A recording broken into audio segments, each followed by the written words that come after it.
Okay, we're live. Thanks, Dan. Excuse me. Good evening, everyone. It's February 24th, 2025. It's 7:02 in the evening. This is a regular meeting of the Weston, Connecticut Board of Education. The first item on our agenda is a call to order. We have a quorum, and the second is the Pledge of Allegiance. I pledge allegiance to the flag of the United States of America and to the republic for which it stands, one nation, under God, indivisible, with liberty and justice for all. Item number three are our student representatives. Hi, everyone. Hey, Emily. Unfortunately, Jaya could not join us today because she's still out on break looking at some schools. So it's just going to be me today. So we have a couple updates for you guys. First, we're going to start off with some athletic wins that we've been having. It's been a great past couple weeks for Weston Athletics. Our boys basketball team had a really big win over Massac the other day, which brought them to the semifinals. One highlight, one junior, Colin Kyle, made a half-court winning shot, which got the team featured on both ESPN and House of Highlights Instagram page, which has over 52 million followers, and it's brought a lot of great attention to the basketball team and to Weston Athletics as a whole. Additionally, the track teams had a lot of success this week with the boys 4x800 relay taking second at the state open championship. And that's bringing them to nationals, so it's pretty cool. And the girls 4x400 relay also placed sixth, which is going to bring them to New England. So good luck to both of those teams. We also had our Super Bowl food drive before break. Uh, we actually had a much bigger turnout than we expected, and we were able to donate over 800 pounds of food to the person-to-person organization. We had a representative from Person to Person speaking at our pep rally the other day, which I'm gonna move on to next. We she spoke to the student body, and that's kind of where everyone brought all the food that we collected together, and it was really amazing to see that all like in one place. Um, the students really enjoyed the pep rally. We had a students versus teachers basketball game, which people really liked. We had a freshman who made a half court shot at the end, and everyone was kind of just going crazy for that. He, I don't know, that probably made his whole year. I mean, like people were losing it. We also had our talent show, our first ever talent show on the Friday before break. This was entirely student ran and organized, and kind of wanted to give a special shout out to our senior class president, Kat Day. She really took the lead on that, found all of our participants, and really just, yeah, she really organized that whole thing. We enforced a no phone policy. Um, Students were told to leave all of their belongings in their classrooms before they headed to the talent show, and surprisingly, this was upheld very well. I didn't see a single phone out the entire time, and it was really helped give a lot of respect to the performers, and made it feel a lot more supportive and encouraging for them. Um, One highlight from the talent show, we had one of our very own seniors, Clara Cheese. She's a Juilliard pre-college student, and the 2025 National Young Arts Violin winner, and she performed an entirely memorized, like, 10-minute piece on the violin. It was pretty insane. But yeah, overall, we received a lot of positive feedback from the student body, and it was a really great way to kick off February break. Um, that's it for updates. We look forward to this upcoming week and getting back in school and updating you guys soon. So, yeah. Thanks. Do you mind if I ask you a question, Hmm. Emily? How Yeah. do how do how do your fellow students feel about the cell phone ban during the day? Um, I feel like, well, I don't know. In my classes specifically, it doesn't really seem to be a problem. I think it depends on the teacher because some teachers enforce it more than others. But the teachers that do enforce it, no one is ever really trying to like sneak in their phones or anything like that. No one's ever arguing back. But I think most kids don't have a problem with it. I mean, I'm a senior, so I think you might have to ask a freshman or sophomore about that because I think the consensus seems to be a little bit different depending on the age group. But, as for what I've seen, it hasn't been that much of a problem. Well, great. Well, thank you. Anybody else have questions or comments for Emily? Emily, thanks a lot. Emily, nice job. I'm going to just add, we had some wrestlers go to the state tournament too. Oh, sorry, I No, forgot. it was a late development in the weekend, so it didn't make my week ahead. So that's not on you, Emily. Wow. All right. Thank you for having me. No, thank you. So item number 4 is the approval of the minutes. The first are the meeting minutes from the January 16th, 2025 Weston Board of Education special meeting. That was one of our workshops. Are there any changes to the minutes? If not, may I have a motion to approve? So moved. Is there a second? Aye. Aye. All those in favor, say aye. Aye. Opposed? The next item 4B is an approval of the minutes from the January 21st, 2025 Weston Board of Education executive session. Any changes or a motion to approve? Speak up. So moved. Okay, is there a second? You have to talk, Is there a second? Okay, there we go. All those in favor? Aye. I'm going to abstain. I was not present. Thank you, David. 4C is approval of the minutes from the January 21st Weston Board of Education meeting. Are there any changes to the minutes? Motion to approve? So moved. Is there a second? Second. Thank you. All those in favor, say aye. Aye. Aye. Aye. The next is D, the approval of the minutes from, every time Jody changes it, I have to go right back and re-scroll.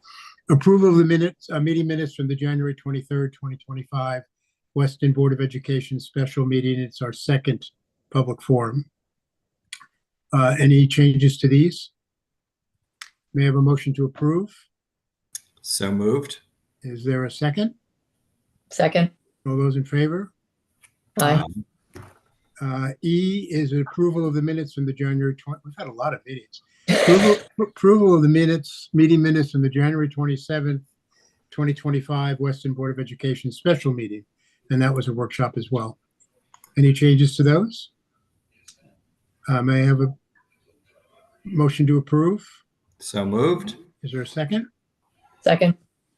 And lastly, F is approval of the meeting minutes from the January 28th, 2025 Weston Board of Education special meeting. The approval and the adoption of the fiscal year 2026 recommended operating and capital budgets. Any changes to those? If not, may I have a motion to approve? So moved. Second? Second. All those in favor? Aye. Aye. We'll move on to public comment, and we read a statement ahead of public comment at every meeting. The board welcomes the opportunity to hear from members of the public about matters concerning Weston Public Schools. Public comment is an important chance for the board to receive input and feedback from our school community. We listen attentively to all comments shared. While we value and pay close attention to public comment, it is our practice to not respond substantially, or sometimes not at all, during public comment. There are several reasons for this. First, engaging in a discussion on non-agenda items could violate the board's obligation to comply with the Freedom of Information Act. Second, the board or the administration may not be prepared to discuss certain matters raised in the first instance by a public comment. And third, the board develops its meeting agendas carefully to ensure the board addresses matters that are pressing or relevant at the time of the meeting. We encourage members of the public with specific questions, concerns, complaints about our schools to reach out directly to the superintendent. You may also email the board at our email address, boardofelucation@westonps.org. Additional details on public comment at board meetings can be found on the school website as well as our bylaws. Jody? I do not have any members of the public as attendees right now, so we do not have any public comment. Great. So move on. Let's move on to old business. The first item on old business is an update on the superintendent search. Julie, do you want to lead this discussion with our consultants? Sure, thanks, Steve. So as the board knows and as the public is aware, we have contracted with consultants from School Leadership LLC, and those consultants are joining us this evening. We have Dr. Martin Brooks and Ms. Rena Beeder here with us, and they put out a survey that many respondents participated in prior to the February break. We had respondents from the community, students, staff, as well as families. And we also had a number of focus groups, as well as a public forum on Thursday, February 13th. So our consultants have compiled all of that information and created what they're calling a candidate profile, which they're here this evening to reveal to us and for the board to discuss and ask questions of.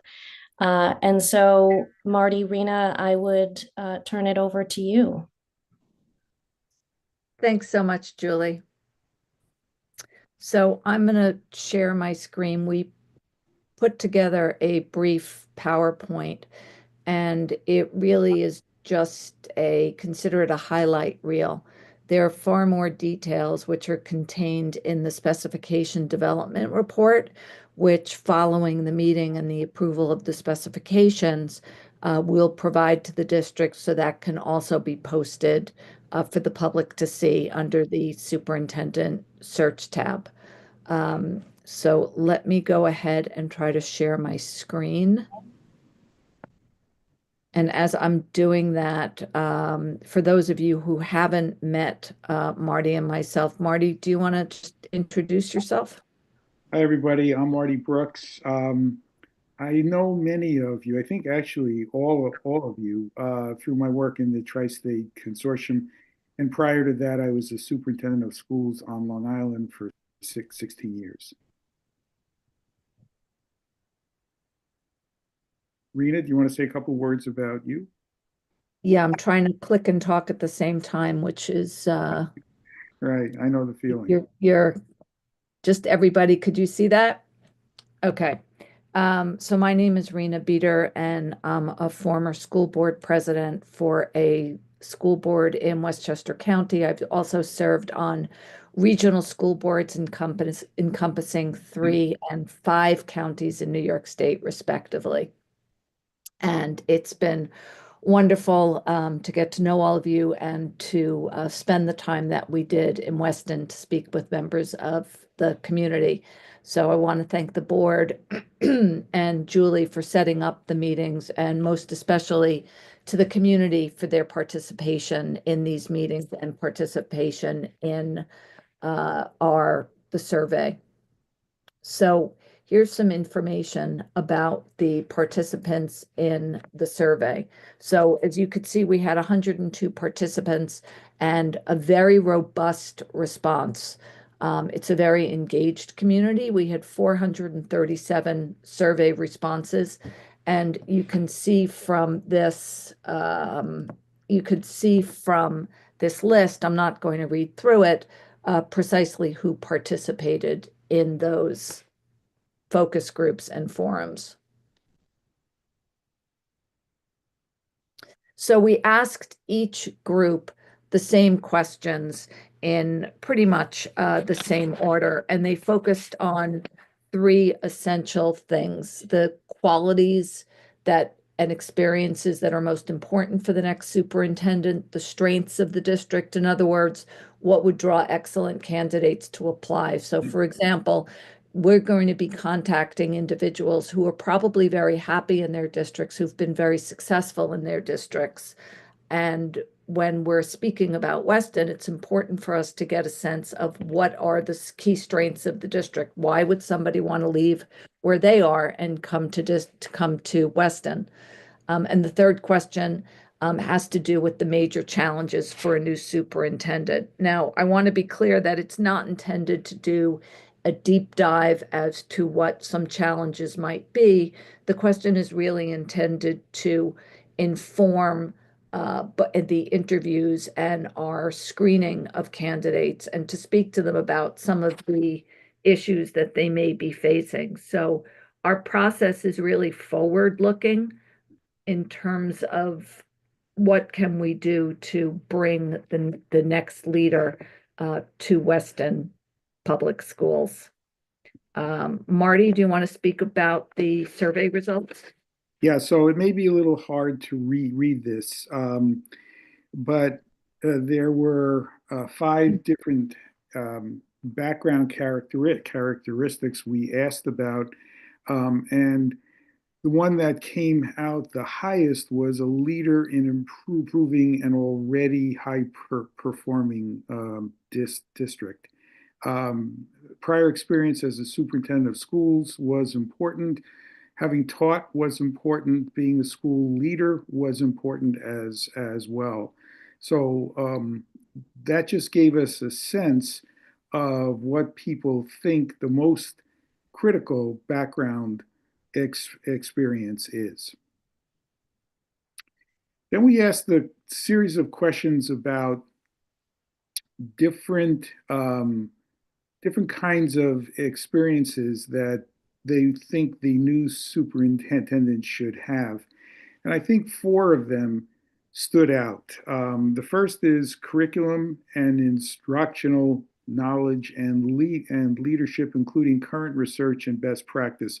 Just about 60% said that. A second was knowledge of budgeting, finance, and facility planning. That was about 47%. Next was short and long range strategic planning, it was about 42%. And the fourth one was collaborative and successful at building highly productive teams. That was about 40%. So those are all key things that people indicated it's important for us to look for.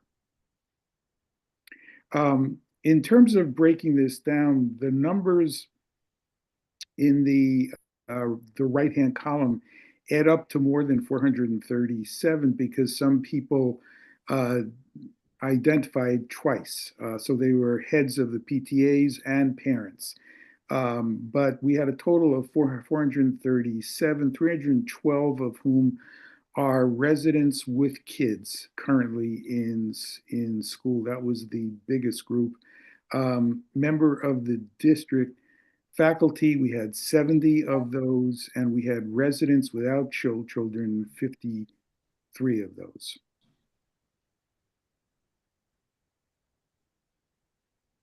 And going to the first question that we asked, the key strengths of the district, you will see these are, again, just highlights. There were many key strengths of the district that were mentioned, and those are contained in the report. These are the ones that seem to be mentioned the most frequently. The first you'll see is a small district, but the school is located on one campus. That really is a unique feature of Weston, with a personalized approach to education and a private school feel. We heard that phrase, personalized approach to education, mentioned many, many times among members of the community. The other thing that we heard highly mentioned frequently was that it's a very engaged and supportive community. And you can see the other ones here: dedicated, caring, and well-educated teachers and staff, wonderful students, high-performing students. We greatly enjoyed one of our focus groups was with a group of high school students, and we really enjoyed our time with them. They clearly feel as if they're very happy here. They have found their place here. They feel as if they belong here. And that was all very good to hear. And then the last one is that it's just an amazing place for somebody with a bold vision. that because of the size of the district, somebody can really have an impact, especially with all the schools located on one campus. They could really bring something to the district. These are a list of challenges that we heard. Some of them I know the board and everyone has heard frequently. They've been discussed at a lot of your meetings, and that is the aging infrastructure and facilities maintenance and improvement that's needed in the buildings. That was something that we heard many times. The lack of a commercial tax base. One of the phrases that we heard is Weston is a wonderful community. The school is the community. There really is nothing else in Weston, people have said to us, despite the wonderful deli lunch that was ordered for us, that there really is no commercial tax base, which places much more of a burden on the town's residents. So budget development was listed as a concern, and financial acuity was one of the things that was listed as a skill for the next superintendent. And you could see some of the other things that are mentioned here on this list.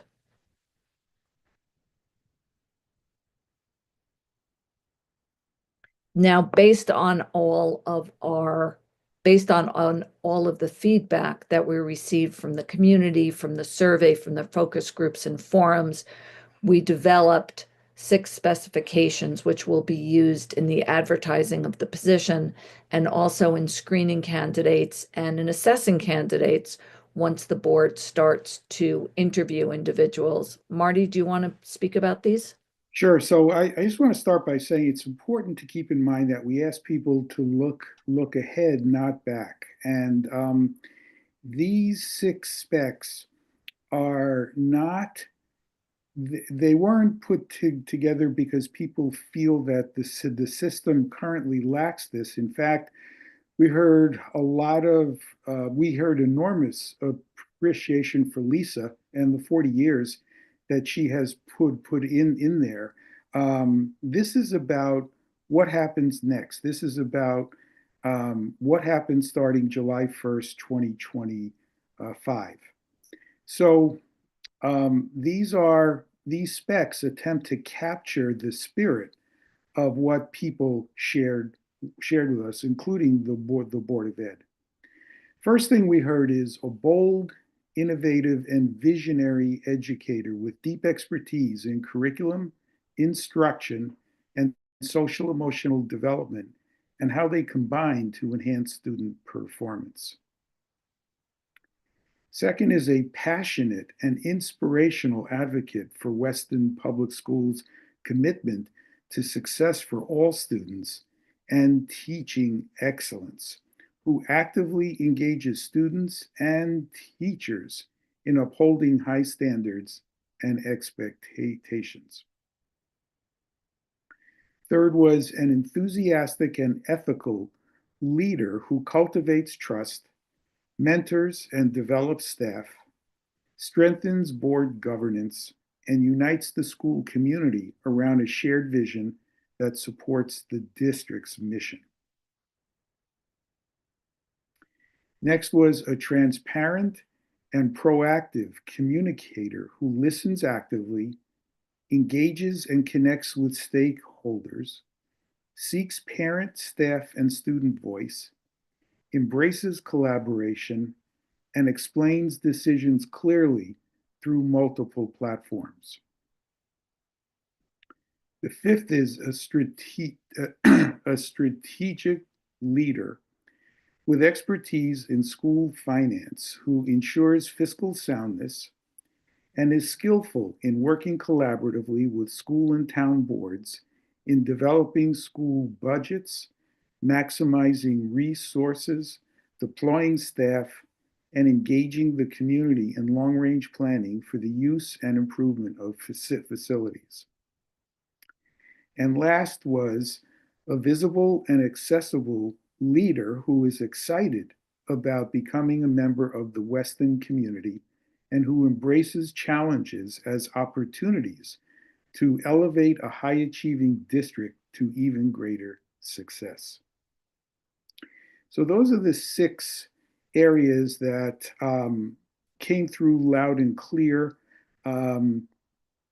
These are the specs, once the board adopts them, that we will use in advertising and recruiting for this job. When we contact people, as Rena said before, we're going to be contacting people who may not be thinking about leaving where they currently are. And we're going to be talking to them about both what the advantages of coming to Weston are and what the challenges are. And it's always important to talk about the challenges because the really top-notch superintendents embrace them. They get excited about the kinds of issues that exist in a system because it's important work for them to do. So this gives you a sense of what we'll be talking with them about. And our next steps, we're hoping to have the official search launch tomorrow or at the latest Wednesday. And what that means is that letters will go out to various superintendents organizations. The job will be posted online so that individuals can apply. The application process, as many of you know, takes place online. We've also been actively recruiting individuals even before tonight's meeting. We've just been placing informational phone calls, seeing if there was interest. So, and the outreach to target organizations are the letters that go out to various organizations.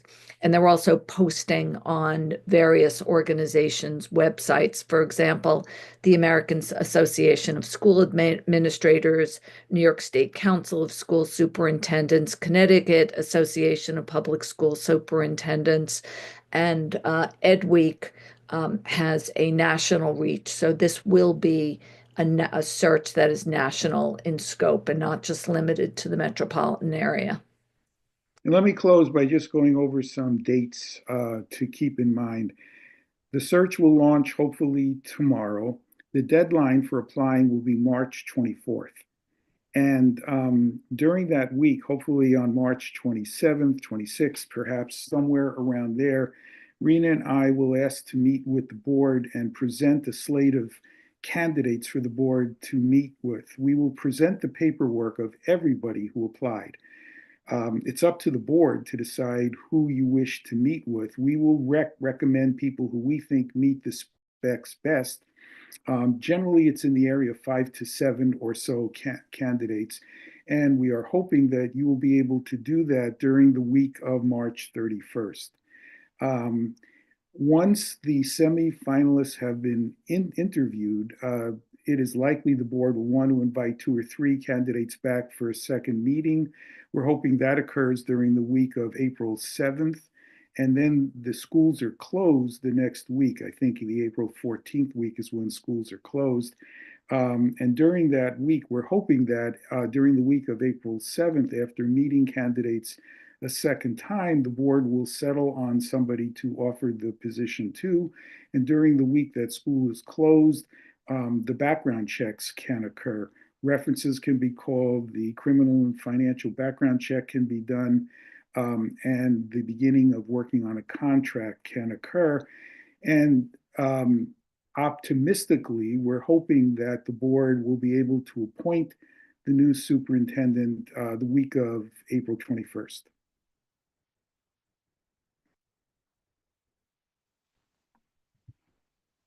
Any thoughts, questions, comments? Can I ask a question on the survey? Yeah. Just in terms of the response, do you view that as a good response from a community the size of Weston? Very good. Okay. And it's important to, Yes. to get as much community involvement as we can. Yeah.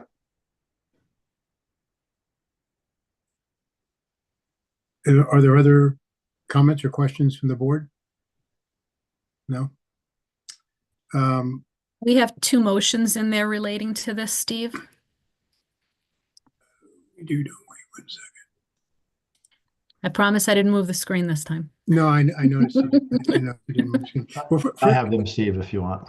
No, but first, Rena and Marty, thanks a lot for, for all of this. We're doing this very quickly, as you pointed out to us. And I think the response in the community, which is why I asked the question, I think surprised a lot of us, at how many people responded, which shows the importance of the decision we're about to make. And thanks for the session we had, a week or so ago. I thought it was quite informative, and for those of us that attend these meetings, there were, I think, almost all new faces of the 12 or 14 people that were in there. They're not the normal people who attend our meetings. So that, to me, was also a good indication of the interest the community has in this position. So the first motion is, David, do you want to read the motion? I mean, I see it, but you can read it. Sure. Move that the Weston Board of Education adopt the 6 specifications contained in the specification development report as presented by School Leadership LLC. Sharon, would you like to second that? Sure, I second. Okay. All those in favor, please say aye. Aye. Aye. Opposed? The second, David? Move that the Weston Board of Education authorize School Leadership LLC to arrange for publication of position advertisements as presented. Sharon? I second. And all those in favor? Aye. Aye. Great. Well, thank you. Looking forward to, will you send us a copy of the first ad that you run, so we Yes. keep it? There we go. Absolutely. Absolutely. We're great. Well, thanks a lot. Thanks for Okay. attending Thanks. our meeting. Thank you. Okay. Thank Have a you great all. night, everybody. Have a Bye-bye. good night. Let's move on to new business. Lisa? Actually, it's under Oh, I'm sorry. old business, but that's fine. No.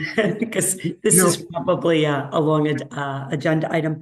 So it's this time of year where we go through and give you sort of a mid-year snapshot. It's the first checkpoint of where we are in a district, just for our viewing audience to review the process. So we have we actually present our district improvement plan in October. We do a check-in in February. We do a wrap-up in June. Unfortunately, we don't have all of the scores in June. And so we actually begin September of 2025 with sort of putting it all and tying the bow on it, the closure when we have the final scores with the SBAC and stuff. So tonight is really a mid-year snapshot.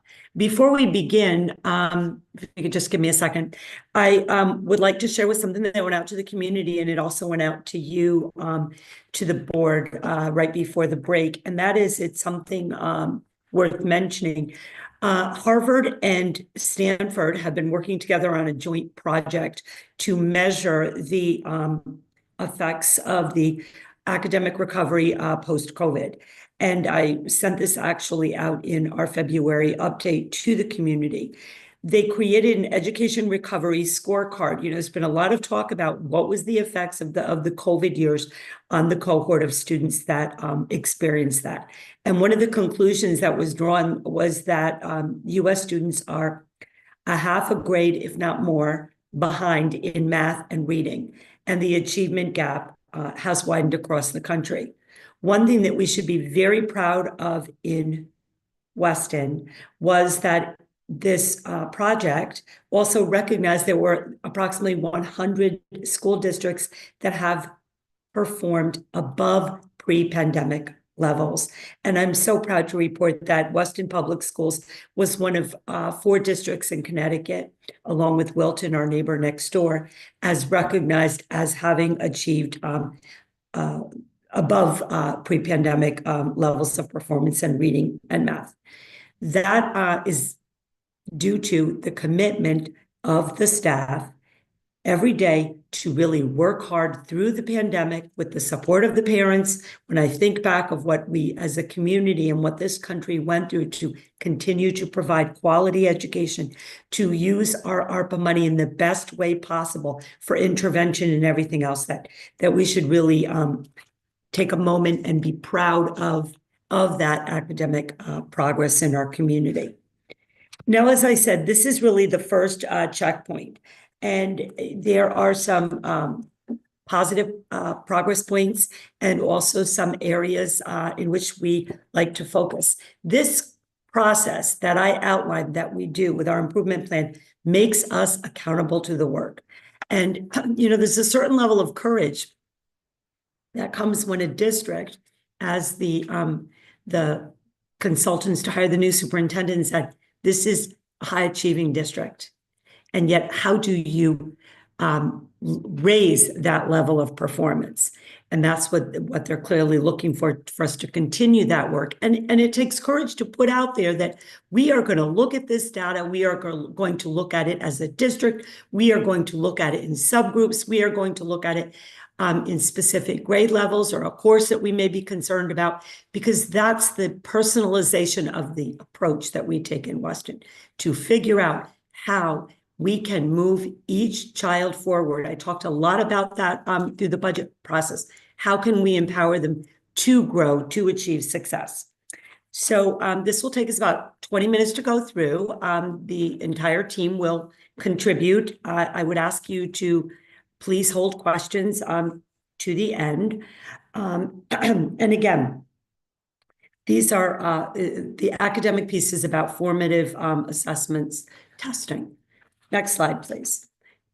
All of this is posted on the Weston website. If you go under district information, we encourage you to look at the district improvement plan. There's also one for each school. Next slide. We have 6 areas of focus that we will take us through. Next slide. And there are 3 questions that we are kind of looking at, overarching questions. How far have we progressed towards our spring 2025 goals? What key data points are informing us to help us understand our progress, and also to then guide our focus moving forward? A lot about it is about what growth we've achieved and how we can leverage that in the next several months before the end of the school year. At this point, I'd like to turn it over to Dr. Tina Henkel, who will take us through specifically the academic progress in the area of math, language, arts, and science. Tina? Great. Thanks, Lisa. Good evening, everyone. So as Lisa mentioned, you can go to the next slide, Dan. The first section of our mid-year snapshot is probably our most in-depth analysis as we review our district goals in the areas of math, literacy, and science. So for those of you that might be new to our conversation about how we create our district goals, we look at benchmark assessments 3 times a year to support our predictions on state mandated assessments. Here, I've highlighted the district level goals that are organized into 2 categories: achievement goals and growth goals. The achievement goals are highlighted in yellow and the growth goals are highlighted in green.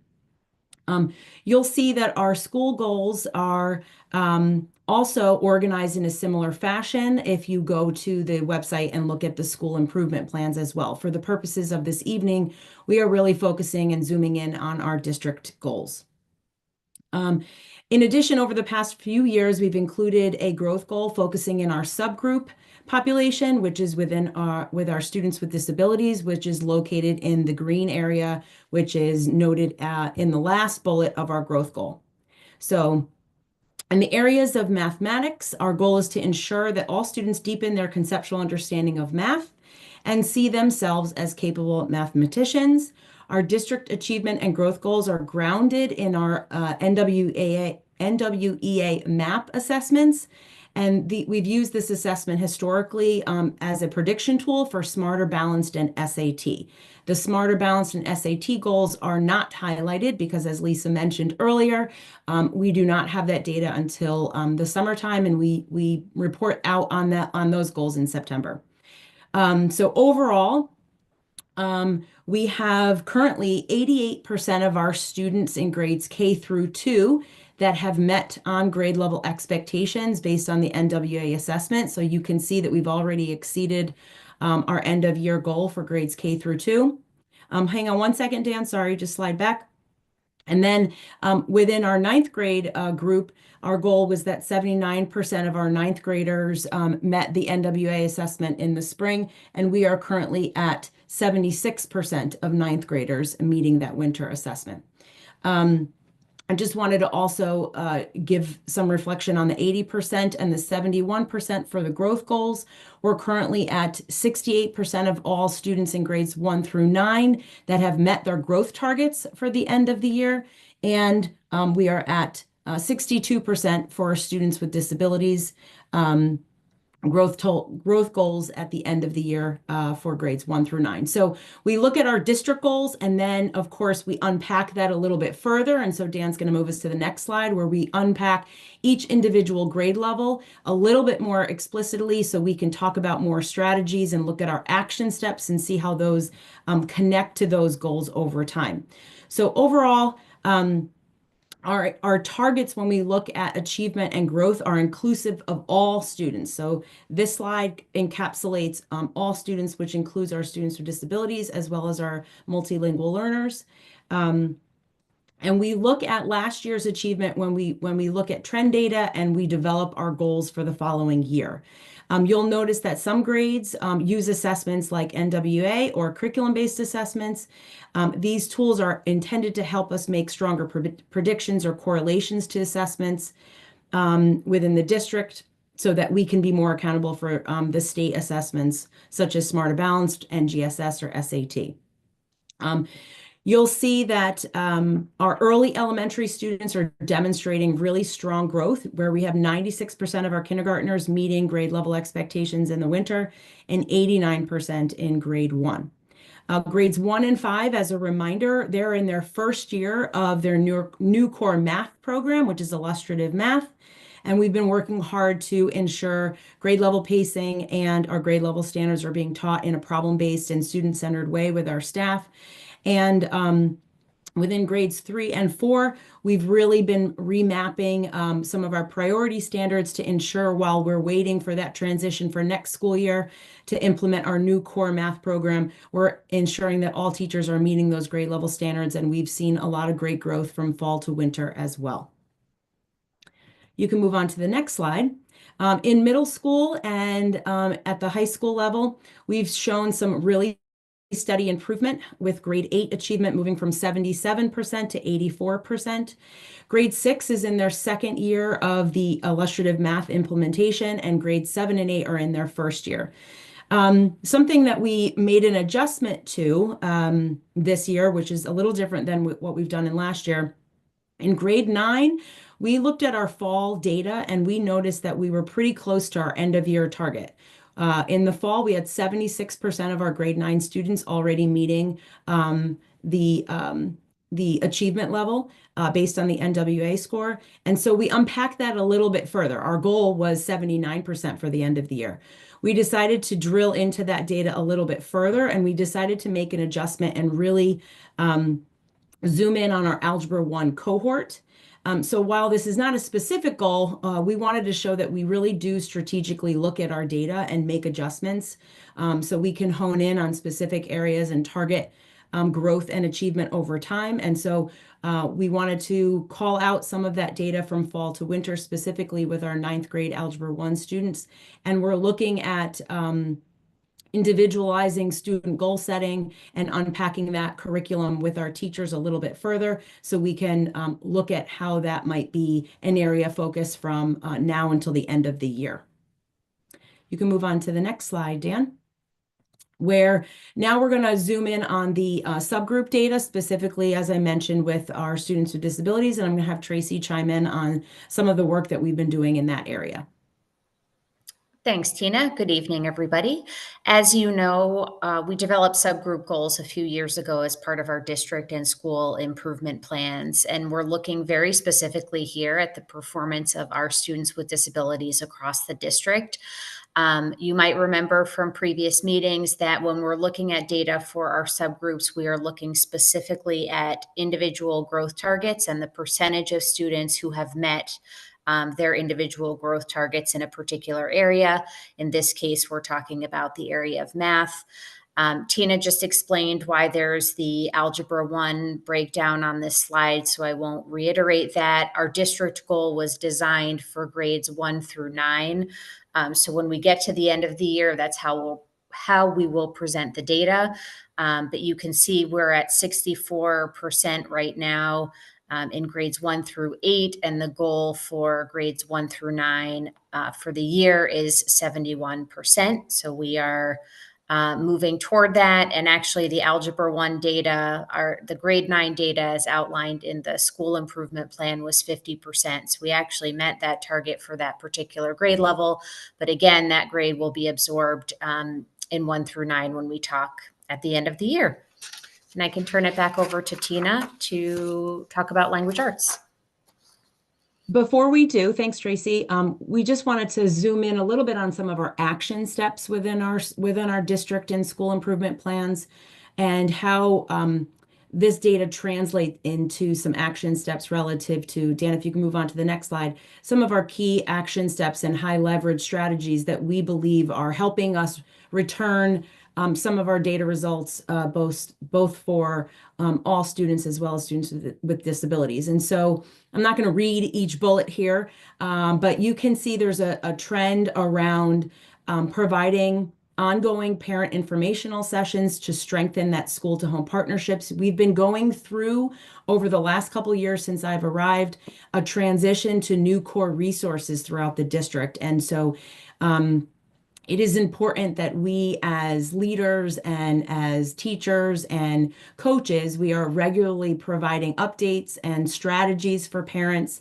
We've gotten a lot of great feedback on those parent informational sessions and evening events, and we are trying to gather some of that data from our surveys to help us make adjustments to the way that we deliver those informational sessions as well. We know that sometimes parents always can't come on campus to the session, so we're looking to record some of our sessions, post them online, and even provide virtual sessions as well throughout the district. So we're going to continue that throughout the school year.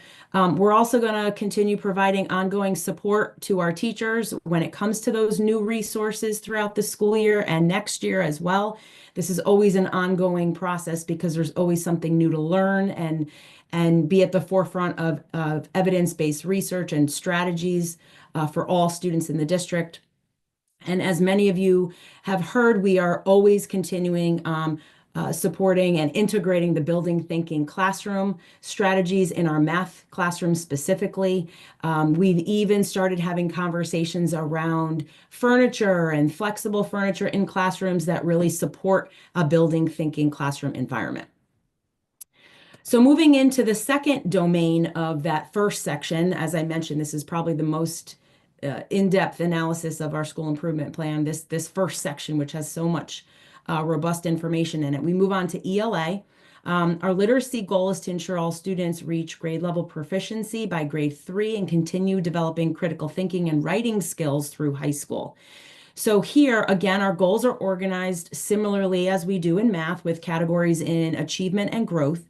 For literacy, however, it's important to note that we use 2 different assessments. Many of you have been on the journey with us as we transition to a new core resource for literacy. Part of that transition included a new assessment tool as well as part of the requirement by the state. So we have transitioned to DIBELS 8 using the M-Class platform. And that assessment is in grades K through 3. That is new this year, 3rd grade, joined that K2 implementation. So we're going to report out in a minute on that. But it's important to know that DIBELS 8 is a foundational literacy assessment. It really measures achievement and growth in early foundational skills. Versus when we transition to the upper grades with NWEA, it focuses more on an in-depth assessment on comprehension. So it's just important to know that some of these assessments do measure very different things. And so you'll see some of the differences around the data that we've seen here. So as we break down the individual grade levels, actually we could go back 1 second. So overall, when we're looking at our district data, we had 85%. Our goal was 85% of students in grades K through 3 by the end of the year. We are at 88% currently in the winter in grades K through 3. For NWEA, if we look at grades 3 through 8, I know that's not highlighted right now because that's based on Smarter Balance, but we use NWEA as a predictor. We currently have 72% of our students in grades 3 through 8 in the winter meeting or achieving their grade level targets. And then in 9th grade, we have 85% of our students meeting the NWA grade level goals at a 61st percentile. So we're going to unpack that a little bit further, especially with our students with disabilities, as well as our growth goals on the next slide. While we switching slides, Chad just texted me. I guess he landed. He needs to be admitted as a panelist. I think he's listening. So if someone could admit him, then he could participate. Thanks, Peter. I think Jody can add him in. I've actually been trying to. He seems to keep declining. I'm trying to text him, but I'll work on it on my end. Oh. All right, so getting back to literacy, we've unpacked the early grade levels for you, kindergarten through 3rd grade. You can see that 87% of our kindergartners and 93% of our 1st graders are already meeting grade level benchmarks based on the DIBELS 8 assessment in the winter. Remember, this is the first year of administering the DIBELS 8 assessment electronically for grade 3. So we added that in this year, and we've seen some great growth from fall to winter as well for grade 3. Moving into the upper grades, this is where we transition to using the NWA assessment. Again, really an in-depth assessment on comprehension. And we look at the 61st percentile when we look at grade level standards and grade level achievement. Something to note, which gets a little tricky, right? This work is very complex and sometimes is very difficult to explain. When you think of the bell curve, if a student is in the 50th percentile, they're on grade level. But when we write our goals, we look at those students that are at the 61st percentile. We do that because the nationally normed data provided by NWA uses that number as a predictive tool for state assessments like Smarter Balanced and SAT. So I think it's important to note that we've kind of moved that needle up, even though the 50th percentile is technically on grade level achievement. So even still, look at this great growth that we've had and a great achievement for our students in grades 4 through 9. We do recognize that we want to zoom in the middle grades a little bit more as we move into the second half of the year. Winter is always sometimes a reflection tool for curriculum and making adjustments to curriculum. I'll even zoom in on grade 5. Grade 5 right now is in their first year of literacy adoption for the curriculum. And after reflection, they recognize that some of their pacing was off and they want to really zoom in on some of the instructional strategies around the new core program. And so that's an area of focus that the curriculum and instruction leaders are going to be working on as they move into the second half of the year. And so again, we're going to move into the subgroup data, and Tracy's going to talk a little bit around literacy for that. Tracy? So again, we are looking at the percentage of students who have met their individual growth targets. You'll notice that this slide is broken up into 2 grade level bands because the first grade level band is around the DIBELS assessment and 4 through 9 is around NWEA. You'll notice that the district goal is that 50% of our students with disabilities will meet their individual growth targets on the NWEA, which you can see we've met in that second row at this point in the school year. And obviously some very positive data for K through 3 on the DIBELS, with 80% of students with disabilities meeting their growth target on that assessment at this point in the school year. Tina, I'll turn it back over to you. Thanks. So as we discussed with math, we really want to talk about some of the action steps. So what are we doing with this data now that we have it? How are we making some adjustments to our practices or our structures in the schools? So we, again, have been increasing that partnership between school to home and providing more American Reading Company training and support sessions for parents and what they can do at home to support that love of reading and build some of the strategies that we use in the classroom, also in home. We've been working a lot with our curriculum and instruction leaders and our teachers and our interventionists around our systems and structures to support interventions. We want to continue working on that. At the high school level, we've been expanding on authentic writing experiences through contests, literary magazines, and even student newspapers. So we've provided some areas of focus there as well. And last within this area, we want to focus on science. So our goal for science is to ensure high quality inquiry-based science instruction aligned to the next generation science standards. So this is a little different than ELA and math. As you may know, science is a little bit more unique than reading and math because not every year do we give a standardized assessment at the state level. We do it every so few years. And so there are no growth targets when we look at these goals. We really look at basically achievement. And so it's a little bit more challenging when we look at specific predictability assessments to help us determine where we are relative to some of those state assessments. So today, we're going to focus a little bit on how we have developed and implemented, you can go to the next slide, Dan, and evaluated our mid-unit and core course specific assessments. We are really looking at adjusting curriculum and instructional practices in science. And so we've also been really focusing on integrating nonfiction articles to increase literacy across the content area, specifically in science. And so you might be wondering, well, how do we do that? How do we measure student progress related to these action steps in science if we don't have the same metrics? And it's a little bit more, there's a gap in between some of those grades. So with planning, we have a formative assessment tool. We've talked a little bit about it in the years past, but we've provided a little more structure over the last couple years. We use a tool called Inner Orbit. And so the next couple slides, we just want to show you some quick snapshots of what we use or how we use this tool with our staff. You can go to the next slide. In the next generation science standards, there's 3 layers of standards. The first layer, we're giving you a snapshot here. These are cross-cutting concepts. And we use these assessments with our secondary science teachers in grades 6 through 8, within biology, chemistry, environmental science, and even physics. And it helps give us, the teachers and the students, a deeper understanding of how all of these layers of standards work together. And so we identify specific standards, specific assessments in the fall, in the winter, and in the spring. And we analyze the data based on individual standards. What's a little more difficult is that not every standard is assessed every time that you give an assessment. So you can see here, not every standard is mapped on a one-to-one correspondence.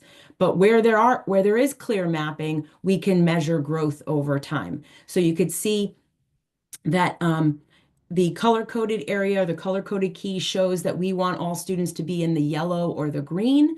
And in this particular domain, all of our students at the high school, based on these 2 assessments, not only are in the green or the yellow, but they've also grown in those areas. So that's something that's very exciting. And we continue to analyze those individual standards across the school year as we identify more assessments to use in this area. The next layer are the disciplinary core ideas. And this shows some more formative assessment data for our middle schoolers and the assessments that we chose in the fall and then again in the winter.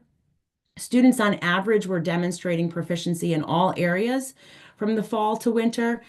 When we assess in the spring, we're going to call back up that energy standard and we're going to measure that one again to look for growth and or progress in that one domain. And then last are our science and engineering practices. And this captures that last final layer of these standards. And these practices are the ones that scientists use in everyday life. And so we have a lot to celebrate in all of these content areas that we reviewed this evening, because you can see that we've got a lot of yellow and green across the individual standards, and across most areas, we have improved. Students have improved within those different domains and within those different standards. So the beauty of having quality formative assessments such as NWA, DAA, and Inner Orbit is that we can make adjustments, refine our practices, and seek to use the information to be very proactive versus reactive in our approaches. And so that kind of gives a encapsulating snapshot of some of our assessment data. Remember, we don't just want to focus on assessments, but we also want to zoom in on some of the qualitative aspects as well. Section 2, I'm going to transition now to district culture and climate. So beyond academics, as you know, many of you that have been involved in our subgroup committee work in the curriculum area, we also are fostering more opportunities to build school climate between students, educators, and families where they feel very supported and connected to our school and district. And so these are some of the overarching key initiatives that we've been working on since the beginning of the year. We've administered a new climate survey called Panorama, and we've explained and kind of demonstrated, explained some of that data in our subgroup committee work. And we've also provided some professional learning opportunities on social media and the impact of social media to our parents, our families, and our students. We had our guest speaker come, Max Stossel, back in November. And we've also implemented restorative practices training for all schools, where we not only provided some background information on some of the new school law, but also how do we build and strengthen relationships through a restorative approach. And so these are some district overviews, strategies that we've done since the beginning of the year. And our principals have done even more work beyond that. And I want to give them some time to highlight some of their work as well. So we're going to start with Laura and Patty, if you don't mind, going to the next slide and kind of zooming in on some of the work that you've been working on. Thanks, Tina. So at Hurlbut, we continue to focus on attendance. And this year, we really took a deep dive into the data and decided to shift our focus from attendance to more of a focus on tardies. We really want to make sure that our students are on time, ready to start the school day. Our teachers frequently tell us how important it is that students are there for the beginning of the day, sets the tone for the day. It's when a lot of that relationship building it begins for the day and students' sense of belonging. And when students come in late and they miss that morning meeting and the unpacking and the setting up success for the day, it really does have an impact. So that's a little bit more of a focus this year, and I've been sending out a lot of communication and information around that to families. We also have been talking a lot about the new climate survey and the design and some ways that we can help our families and our staff understand when we go into the spring administration. It's a little bit of a different design from the last one we used, so we felt that that was really important and have some specific action steps around that to help us. We also, of course, want to keep, we did have a very positive response to the survey. We also have some defined action steps for how we can increase that even more looking in the spring, because that feedback from our families and our staff is so critical. And of course, as Tina mentioned, there is a continued focus on creating a sense of student belonging and those adult connections and relationships. And today was a perfect example. Our faculty was involved in an afternoon of restorative practices training, which was very valuable, and teachers walked away with some strategies they can use tomorrow in the classroom. So we were really excited about that and continuing a lot of that work throughout the spring. And I'll turn over to Patty now. Okay, thank you. Thank you, Laura. One of the focus areas that one area that we're focusing on, actually, I should say at WIS, is helping us to continue to build that positive school climate and that sense of belonging. Really making sure that we have opportunities for all students to be engaged and feel that they're a part of our school. So one of the things that we really look to do, and some of this came out of our survey results that we got, and from both the parents and from the students, is really looking at increasing some enrichment opportunities for our students. We started a literary magazine. We're expanding some different book club options this year, as well as doing some coding clubs. So really trying to tackle and provide lots of different areas for students to be involved and really feel that they belong in our school. And we're doing the same also for our parents and our families as well, so that making sure that there's opportunities for them to come in and to feel that they have a sense of belonging in our school. We've recently, now that Shelley Reines is back from her maternity leave, we really are opening up our library, our LRC, a little bit more for parents to come in and help in a more traditional way of the library, as well as other ways in helping in our Maker Tech and our Maker Play area. So we've brainstormed some areas for parents to be more actively involved in our school as well. Additionally, we were so happy last year to have our book vending machine, and we focused a lot on kindness. And this year we've shifted a little bit. We're talking a little bit more about the I in Pride, which is integrity. And so our bookmark this year is I Spied the I in Pride, which is so as students are being caught showing integrity, they are getting that coin to get a book from the vending machine. And then we've talked about obviously a lot of integrity, that topic of integrity at our different school assemblies. And lastly, the week before we went on vacation, a big thank you to the PTO for bringing us this amazing program called Grit Ninja, which really the students heard about. These two ninjas that came and that they competed on American Ninja Warrior, and their experiences and how they really talked about sometimes failure and having to set plans and how you grow incrementally. And really, it reinforced our desire for kids to really have that growth mindset and to build that resiliency, and that you may not know something yet, but if you just keep working towards it, you will get there. And so that was a wonderful program. And our teachers were also involved today in the restorative practice workshop in the morning, which was wonderful. More strategies to really help build that really strong, connected, positive community. So that's what's happening at WIS, and I'll turn it over to Dan. Thank you very much, Patty. Good evening, everyone. It's a pleasure to be here and talk about some of the work that is taking place at the middle school. I think probably the biggest change to our culture and climate this year was the successful implementation of our Yonder pouches to support the distraction-free learning environment. It really has been a game changer. Obviously, it's not always perfect. We do Yonder pouch checks and inspections from time to time. And we'll continue to do that because sometimes students do need reminders. But again, I think I've said this already to some of you on this call. The positive feedback, not just from teachers but also from parents, has just been amazing. It's been a game changer for us. I think one of the other new initiatives this year that's really been a positive is the introduction of the Peer Leader program. That is a group of students who really support connections among students and among grade levels.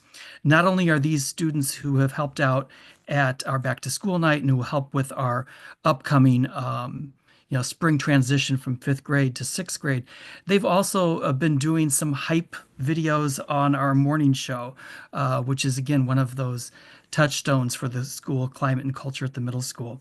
I'm proud of the work that our staff is doing with the clubs, the activities, the advisories. We really try to create something for everyone at the middle school. And we continuously look at our offerings in terms of the co-curricular activities and make adjustments. But, from our short work production this year to the robotics and the mock trial, everything that I've seen with our science clubs, with the green initiatives and the hydroponics garden, there's just a lot going on. And it's opportunities, first and foremost, for students to make connections, not just with each other, but also with a caring adult. So that's a quick highlight from the middle school, and I'll turn it over to Megan for the high school. Thanks, Dan. So if you remember back in the fall, we had a hate-based vandalism incident involving a swastika carved on a locker in one of our team rooms. So it's always great when something really great can come out of something so horrible.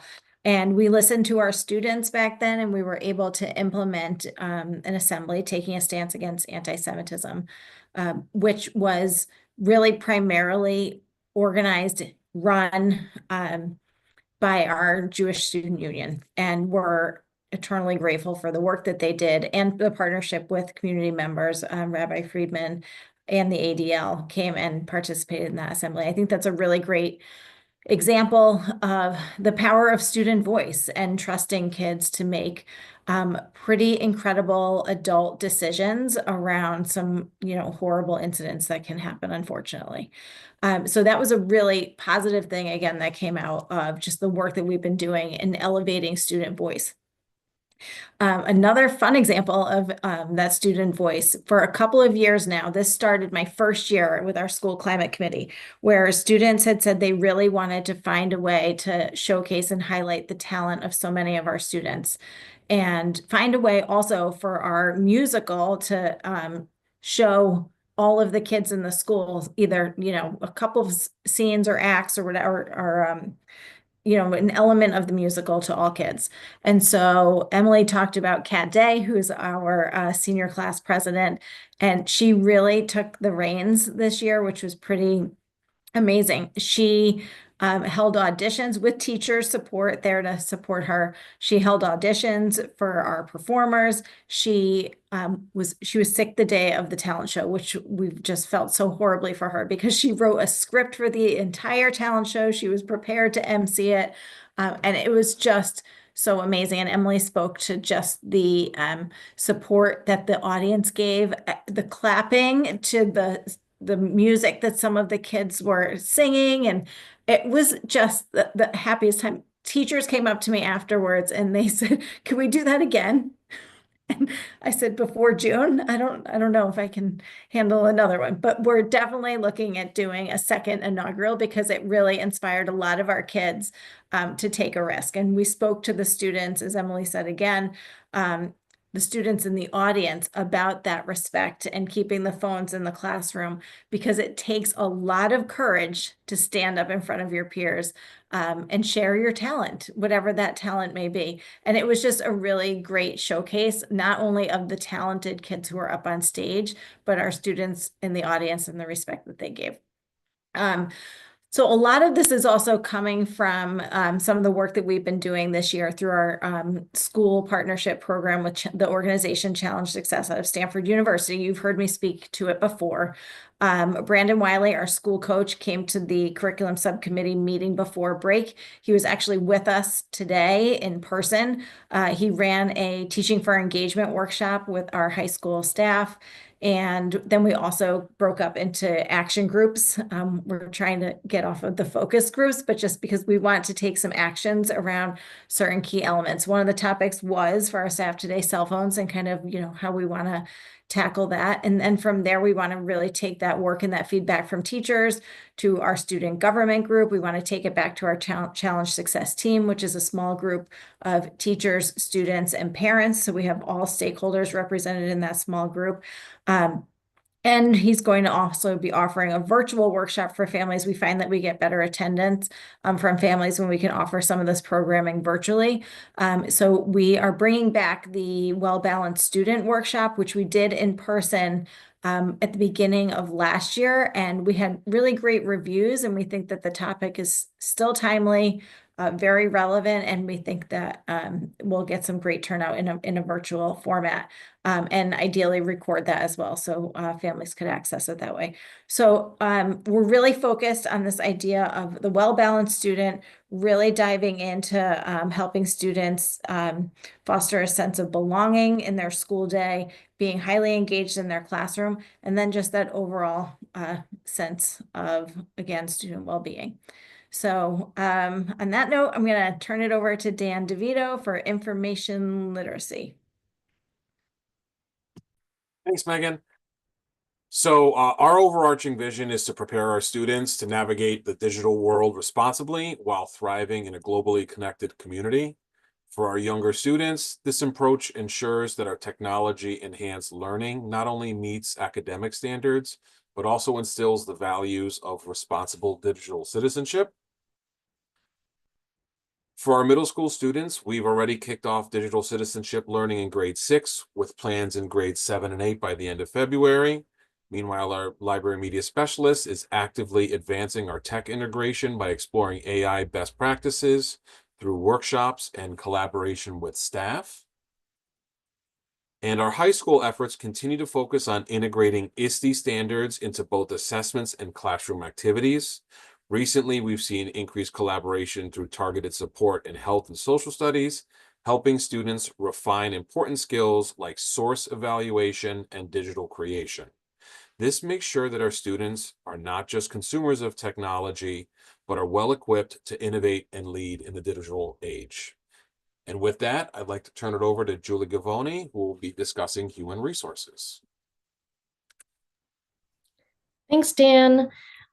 So our goal in human resources mirrors very closely the district culture and climate goal. And as you know, it is to create and sustain a climate in which all members of our staff feel connected and supported as vital members of the learning community.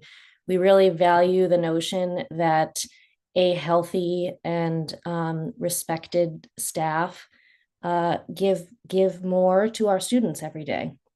So one of the major initiatives as part of this goal this year for me has been to promote and implement a series of opportunities to engage staff in their own personal wellness. I've approached this in a number of ways. We've been able to partner with Prudential Pathways to offer some financial wellness learning sessions. We had a very well-attended session in November that was titled The Roadmap to Retirement. And just recently, we had one at the end of January regarding investing for a solid financial future. These workshops have been virtual and have been held after school hours, which allows for the participation of staff members from various areas within the district. We've also been exploring partnerships around promotion of staff members' physical wellness. In October, as you know, we partnered with the Weston Pharmacy to conduct a flu shot clinic. It was the first time that we had one in district in a number of years, and over 20% of our staff participated in that clinic, which was awesome. In December, we were very excited to welcome some technicians from SpaFlow to offer chair massages to our staff members just prior to the December break, and that was a very well-received initiative. We had over 40% participation of our staff. And in addition, I want to highlight that coming up in March, we have a professional development day on March 21st, and it is being designed as a conference-style day where certified staff members will have opportunities to make choices about their learning. And as part of those choices, we are offering opportunities to participate in wellness sessions during that day, in addition to professional learning. And notably, I would like to highlight that we are partnering with our friends at the Weston Police Department to be able to offer some learning around self-defense. In addition to these activities, I have been putting out a monthly newsletter that is human resources focused to help our staff understand the benefits that we offer to them and to take best advantage of those benefits. To offer strategies and resources and promote productivity and wellness, as well as to build connections amongst our staff. We note often that we are a small district located in a small stretch of Weston, but notably there are many staff members who do not know each other across buildings or across departments. So I've been working each month to highlight certain departments so that we can really kind of bring ourselves closer together. And I'd just like to note that the February edition of that newsletter is coming out tomorrow. In addition to the personal wellness opportunities, a major action step within human resources and also within the Office of Teaching and Learning this year has been our new evaluation plan for educators and leaders. We authorized a pilot plan for this school year. And so as a result of that new plan, we have been focused on providing training and support for the implementation of that plan, as well as creating a system to gather feedback from our teachers, from our leaders, and from their evaluators regarding whether this plan is the kind of plan that we want to continue to use. So notably, we provided, Tina and I worked together to provide an orientation to all staff in August and September. We have offered feedback opportunities for all evaluees, both through surveys and focus groups in October following the goal setting period. And also we're doing so in February around the time of mid-year. And we also took feedback from the evaluators themselves within the November leadership team meeting. How is the plan working for you as an evaluator? I would like to highlight that under the direction of Dr. Henkel, our CILs and administrators participated in a two-part workshop on really focused on providing high quality feedback. That took place in December and January, and that collaboration of coming together, our evaluators, our administrator evaluators, as well as our instructional coaches, really coming together and looking at what does high quality feedback look like, I think was so important and critical for this work. And just to remind you, this is a pilot plan, which we authorized for this year only, and we will need to reauthorize prior to next school year. And that's why it's so critical that we have been collecting feedback from all of our stakeholders. In addition to the implementation of the new evaluation plan for certified staff, I've also met with evaluators of our non-certified staff to talk about recommended revisions for the evaluation process for those staff members. So those meetings took place in October and January, and we're continuing to refine what that process looks like for staff members, including our administrative assistants, paraeducators, IT technicians, custodial staff, etc. And finally, I'd just like to highlight that one of the major action steps was a review of certain critical policies related to personnel. So the policy committee of the board reviewed drafts of the Section 504 and non-discrimination policies for personnel at their December meeting. I do expect that first reads will come to the full board this spring. And in addition, just in the recent February policy committee meeting, I think we had a really productive initial conversation regarding the revision of our current civility policy and the drafting of an employee conduct policy, which we do not currently have. So it's been a busy fall, and I'm really pleased with where we are. And I look forward to being able to update you in June. And with that, I have the great pleasure of introducing our new Director of Safety and Security, who's joining us this evening, Mr. Jim Wiltsey. Jim.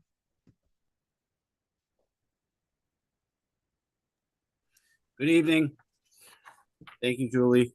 As I begin my fourth week here as the new director with Weston, I remain focused on assessing and evaluating our safety and security procedures to ensure the highest level of safety for our students and staff.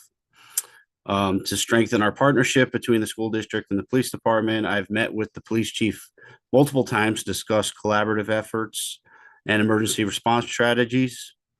This past week, myself and Dan have successfully tested our emergency buttons and fobs in coordination with the police department and the Emergency Communications Center. Additionally, I had the opportunity to attend a safety and security subcommittee meeting. Thank you to Mr. Guido for the invitation.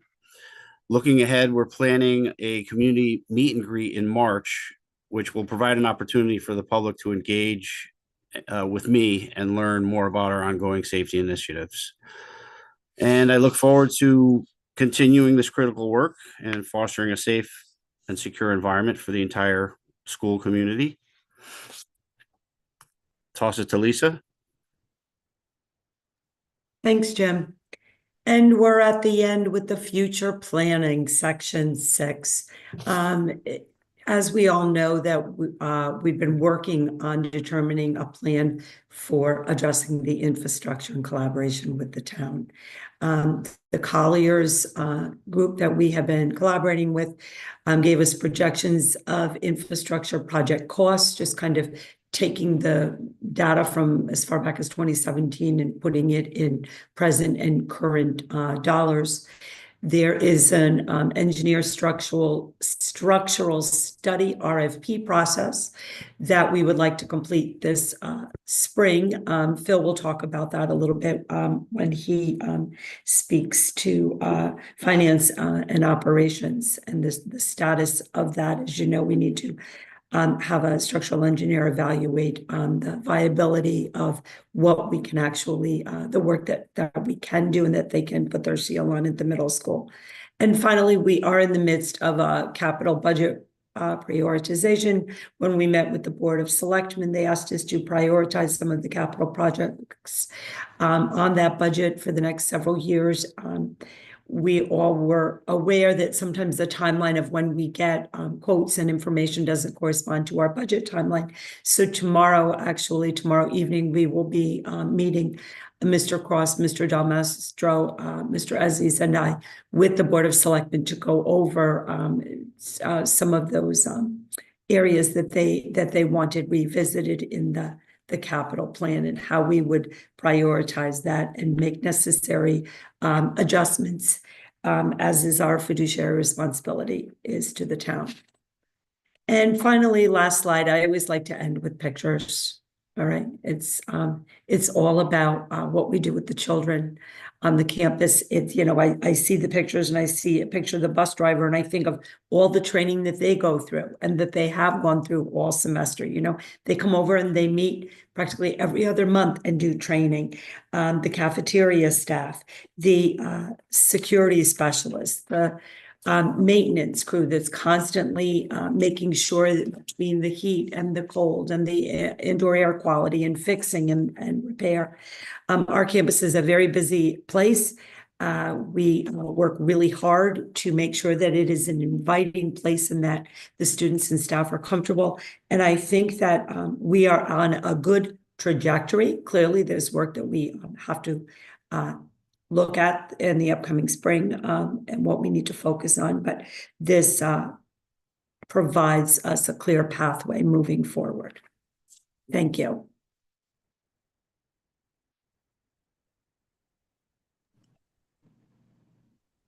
Is there anyone have any questions? We would be happy to answer any specifics. Comments, feedback. I know sometimes we've taken your feedback to present it in a way that is what I would call user-friendly. You know, sometimes it gets very technical, and the lay person that isn't familiar with some of the tests and the things that we use between the dibbles and all of that. I'm very conscious of the listening audience, or, you know, it's recorded. So if anyone would like to share something or I have a question. Oh, sorry. Sure. No, go ahead. Tina, just really quickly, as I look at the goals here and sort of, you know, the achievement goals, for those students who aren't hitting the goals, at what point? So, are the majority of them getting some sort of intervention, and sort of when does intervention become a consideration? I assume intervention doesn't happen after, let's say, you know, they have a one-time score, let's say, but maybe it's sort of trending over time. How do you guys determine? So who's getting intervention? How do you guys determine when students get intervention? Yeah, great question. So that's why these assessments are multifaceted, right? We use them for a variety of reasons. DIBELS 8 and NWA, for example, are two of those assessments that we use to support our decision-making process in the multi-tiered system of support, which is what you're referencing. Multi-tiered system of support means if we have students that are not meet or approaching grade level standard, then how do we respond quickly so that we don't lose time, so we can close that gap immediately. So that's why 3 times a year we have those universal screening benchmarks.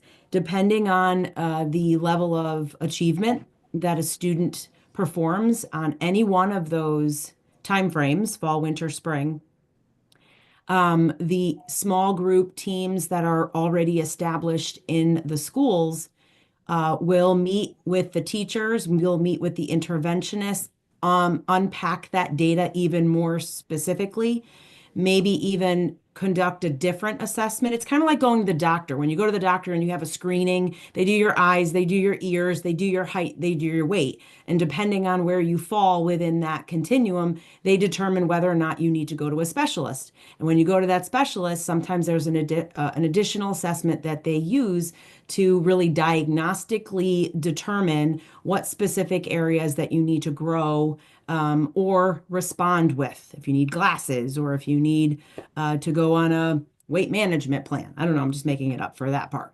But academically, those small groups look at other additional diagnostic assessments to unpack specific skills, and then we create individual plans.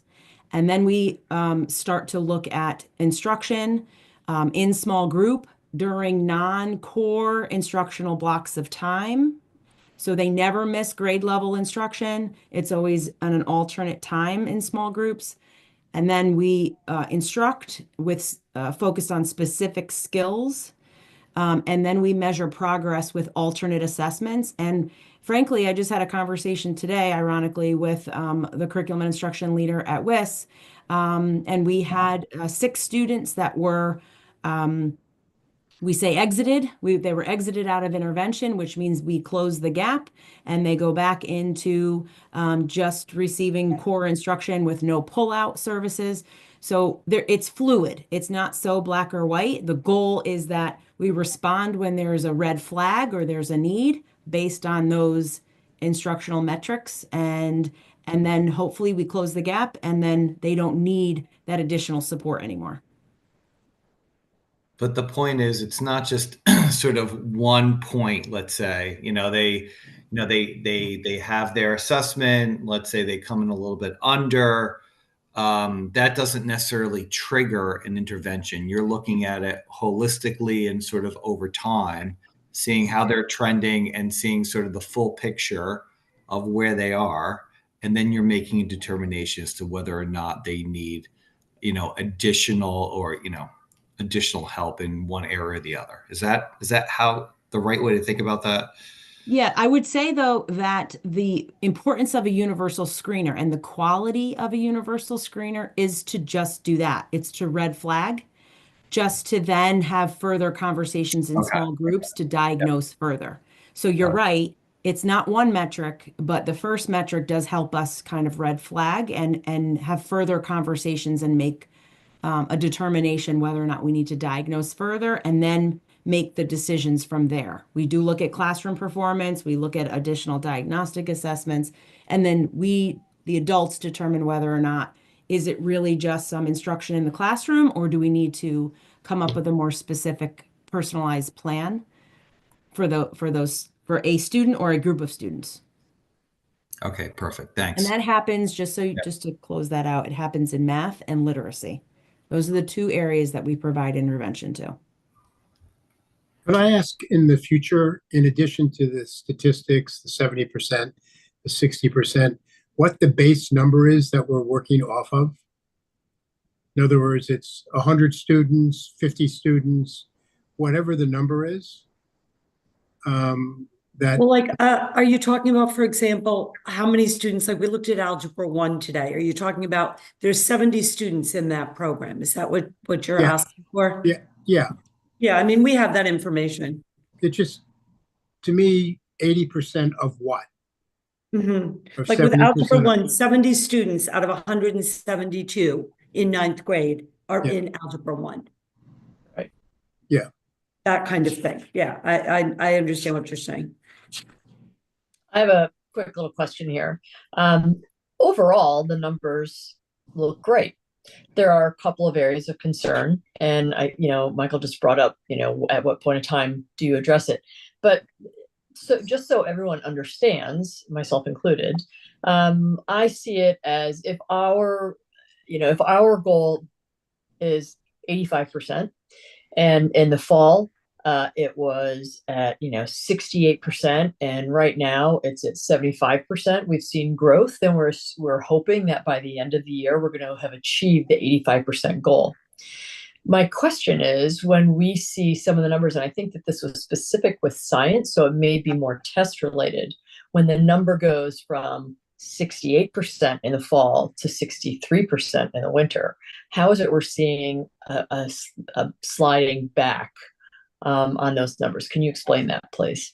Yeah, that's always an interesting and question, because that's where curriculum adjustments really come into play, because you haven't taught all the curriculum yet, but yet the expectation when you're looking at grade level assessments is that depending on the assessment you're given, it doesn't always completely correlate to your own internal pacing guide and curriculum.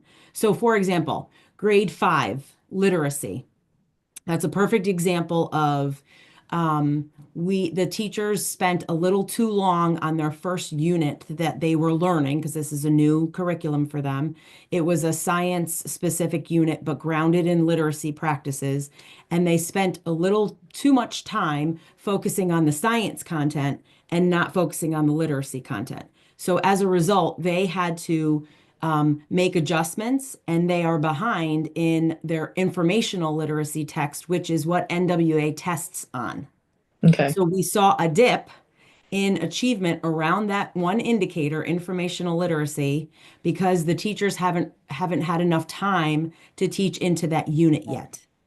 Okay. So lessons learned by the end of the year, though, the good thing is that the midpoint helps us make some of those adjustments. That's why the midpoint is so important. Right? It would be worse if we weren't proactive and were reactive and only did a fall and a spring.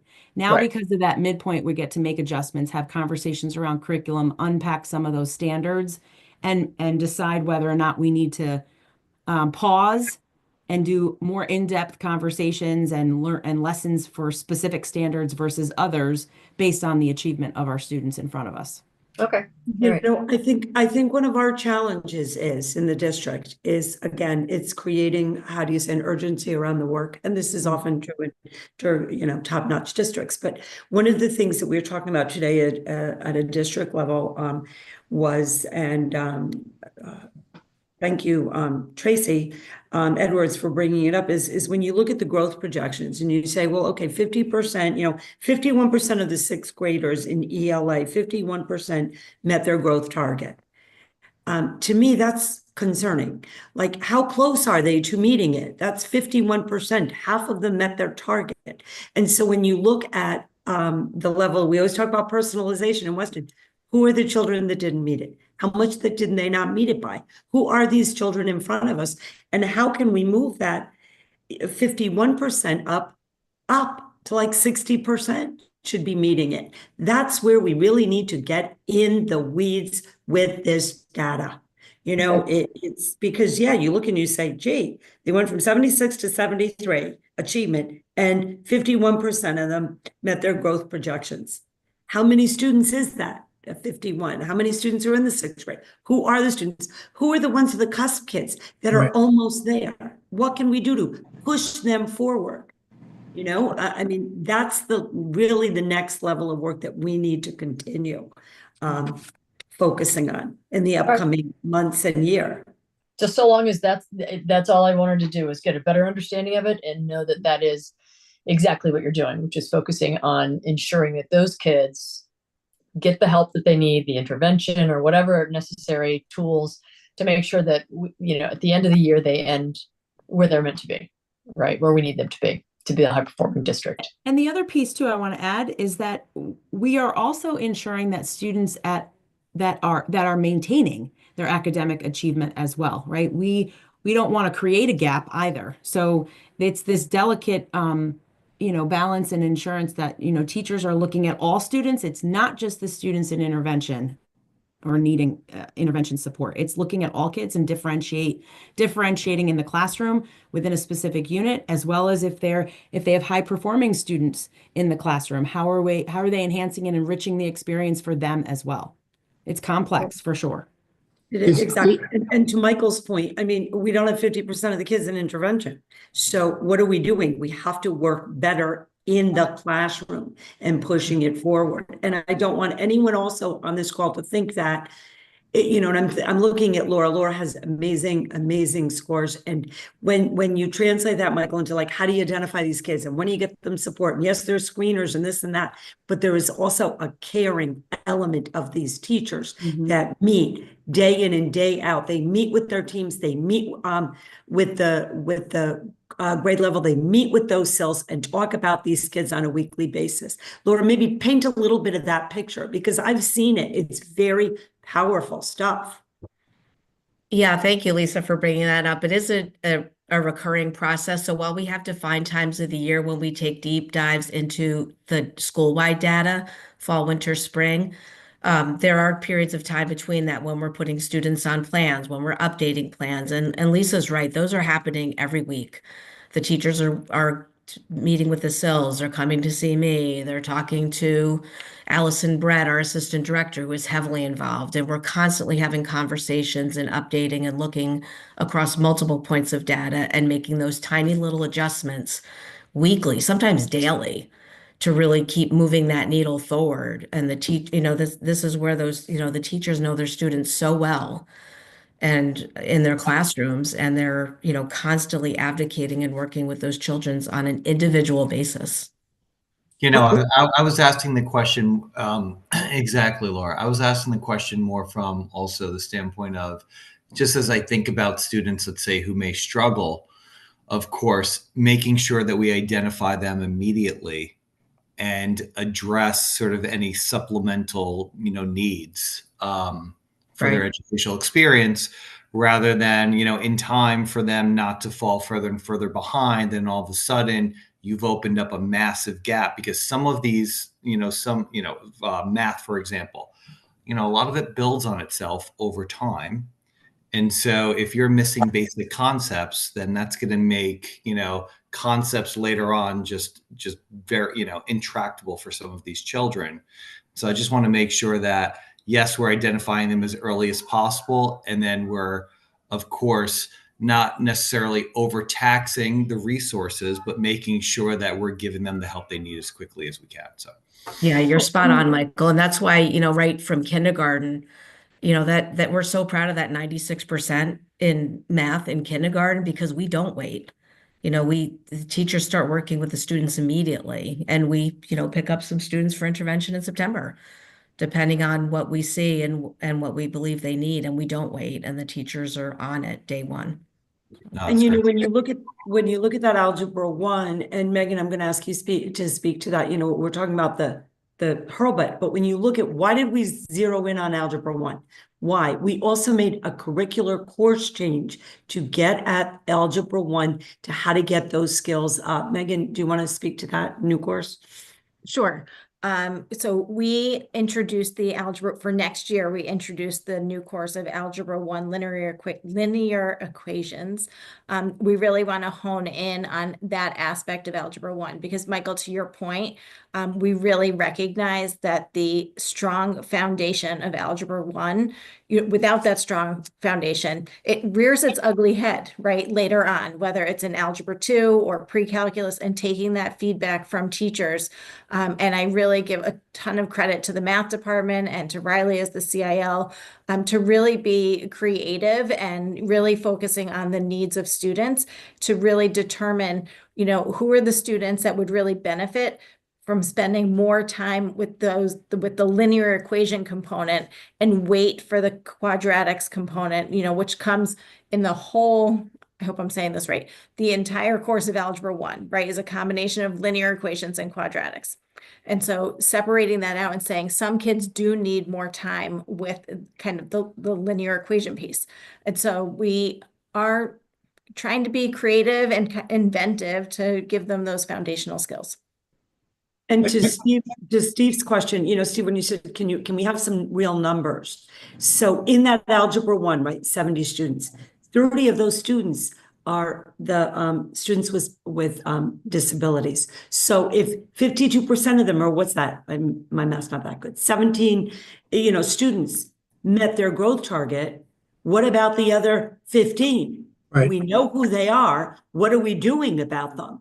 And so that's the level that we're getting into. And by doing that, it keeps pushing that flywheel, pushing things forward. Can I ask two questions that are going to be polar opposite to each other?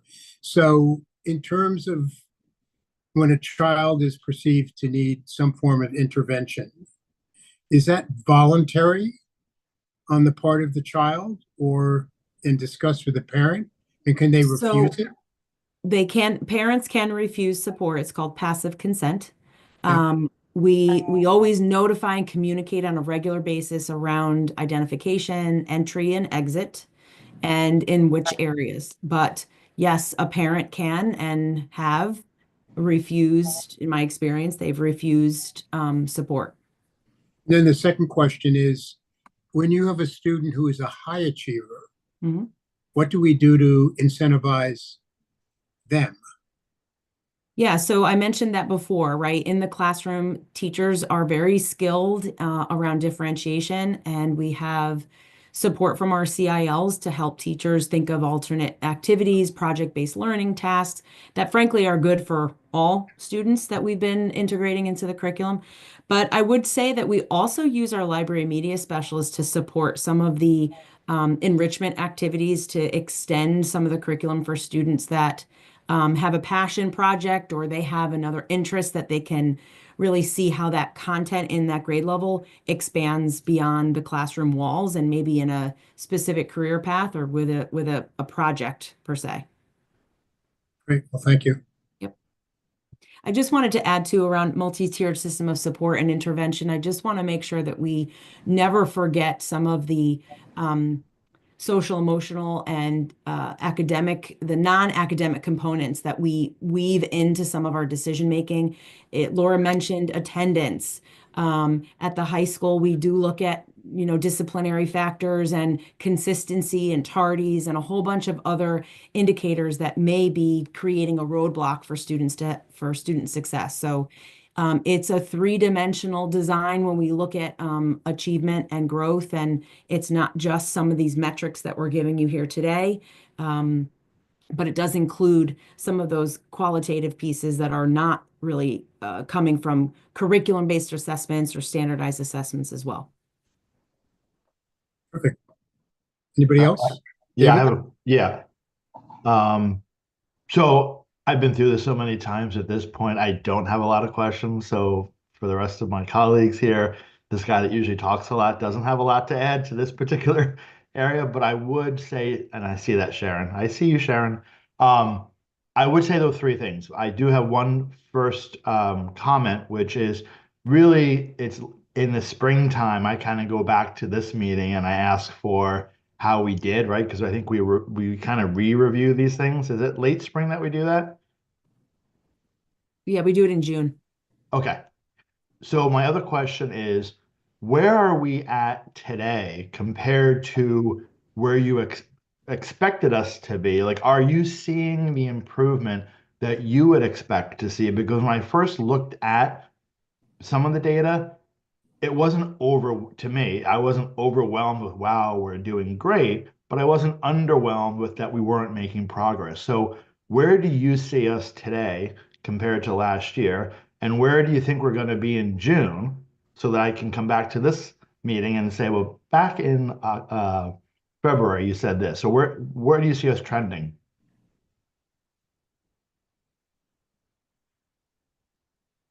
So there's pockets of success, right? And I think we've talked and highlighted some of those already. In some areas, we've met our goals for the spring already. When we compare some of our last year's data, the achievement and growth, again, we've got some areas that we've already exceeded our achievement and growth targets for certain pockets of grade levels and content areas. Lisa zoomed in on one area that we know we want to focus in on, which is middle school illiteracy. Our achievement levels and our growth area in grades 4 through 9, if you look at that one slide, that's one area that, to Michael's point and everyone else's point, that We need to really dive a little deeper into the data and individualize it a little bit more specifically, because that was lower than where we were from last year. Not statistically significant, like more than 5%, but we were expecting to be higher in that area now at this point. We've done a lot of curriculum work over the summer. We were on a good trajectory in the beginning of this school year. We had some personnel changes that we are adjusting in March, and so we know that that will help support some of this work moving forward. But if I were to say, in one area that we really want to zoom in on for the second half of the year academically, it'd be literacy in grades 4 through 8, both achievement and growth. So if you were to say where we were trending today, are you happy with the way, as a general, are you happy with where we're likely to end in June? I know this kind of like more of the fill type of talk, right? It sounds more like budgeting numbers, like we're trending and stuff like that, but do you think that we're moving in the right direction and in June we're going to be in a good place, or do you think we still have another, 12 months of work to do? I mean, it's hard to say. I would assume, I predict that we're going to meet the majority of our goals like we did last year. There's always 1 or 2 grade levels that we miss it by 1 percentage point. That happened last year. I would predict that it's going to probably happen again this year. I think one area that we really want to, we hope that the numbers will go up is around growth in our subgroup area, as well as just overall growth targets from fall to spring. Yeah, I would agree with that. We need to get those growth targets up. Yep. I'm pretty hard on us, I guess, sometimes, but that's the reality. If you're going to push, it's also really hard when you get great scores to be, wow, look at this great jump, we're so excited. It's a slow and steady progress. And that's why I started, quite frankly, with the scorecard post-COVID, because that's huge. That is huge. We are on the right trajectory. Are we, going up as quick as I'd like? Well, no. But then again, I would love I'd love to have growth of like 80%. Is that realistic at this point? No, but we're making steady progress. And I'm cautiously optimistic that we'll continue to make steady progress. But this is really hard work. And it's really hard when you get a new math program and you get a new literacy program, and you're talking about 5 pillars of literacy and moving away from the other way that we used to teach it. And we're slowly seeing results and getting better readers by doing that approach, with the foundations and the multi-sensory, help me out here, the phonics and the oral fluency and all of those components. It's not going to happen overnight, but we are on a really strong trajectory. Agreed. One more comment, and I should say one more question, 2 more brief comments. First question, Lisa. The achievement and the growth numbers. So is it right to think of this as the greater the number of, the higher the achievement levels, the harder it is to get those growth numbers higher, because now obviously you're at a much higher level. So to grow from there. Exactly. Okay. Yeah. Okay. So the growth numbers, of course, we want up, but we really want the achievement numbers, right? I mean, that's the primary concern here, right? I mean, the achievement numbers. The growth just happens to be, yes, for let's say, again, as you go down the continuum of scores, those that are scoring, lower, of course, you want to see those growth numbers obviously go up. But that growth, the success of that growth will dissipate as the achievement numbers increase, right? I would imagine. Okay.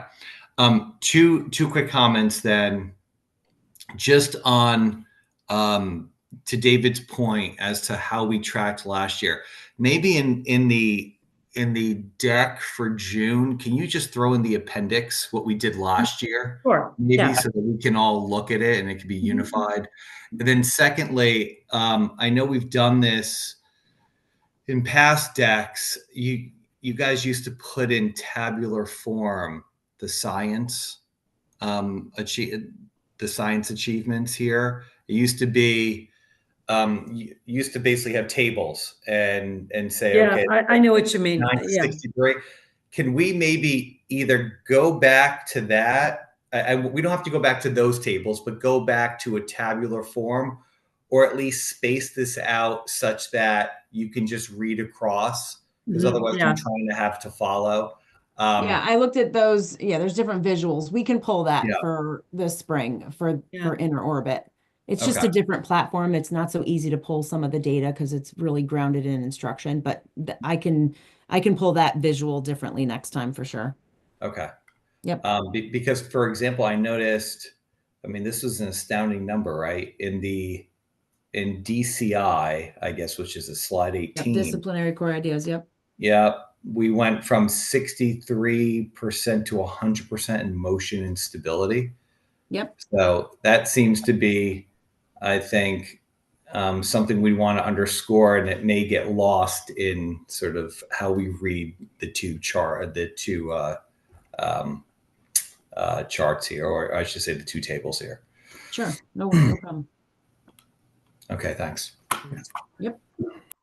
Anyone else? Good suggestions. Yeah, I have 4 points, but most of them covered. First, I like that we started with the Harvard Stanford report, because if you dig into that, it ties together something that actually Tina talked about, right? And it's you could base it upon 50th percentile, which is grade level. We base it upon 61st percentile.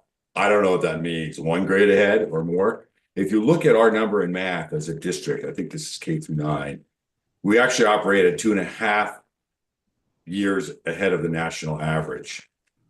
And you know what school, it's interesting at Stanford, you know what school district we run head to head with? Palo Alto Unified, right? And that's pretty bright kids in Palo Alto, right? So we're doing pretty good in math. You can't go 4 grade levels ahead because then you'd be at a freshman in college if you're a 9th grader, right? But we're doing pretty good. And you did cover the 6th and 7th reading, because that's stumbling a little bit. I think that was all addressed. Then I have 2 other comments. One is for Jim, who I've not met, but I read his CV as part of the hiring process. And you're meeting with the public in March. And if I understand your background, you sort of wrote the manual on Fairfield County school safety. And it'd be nice, because I want to attend that, to sort of say, here's the manual, sort of here's my assessment, how we're doing according to the manual. That'd be really reassuring for the parents. And then I have actually, I don't think an answerable question for Tracy on school climate, but I'll ask it anyway.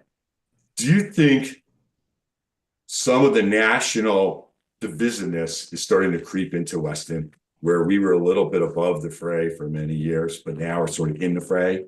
Or do you think that our students are responsible and mature and understand how they fit in nationally and as a community, right?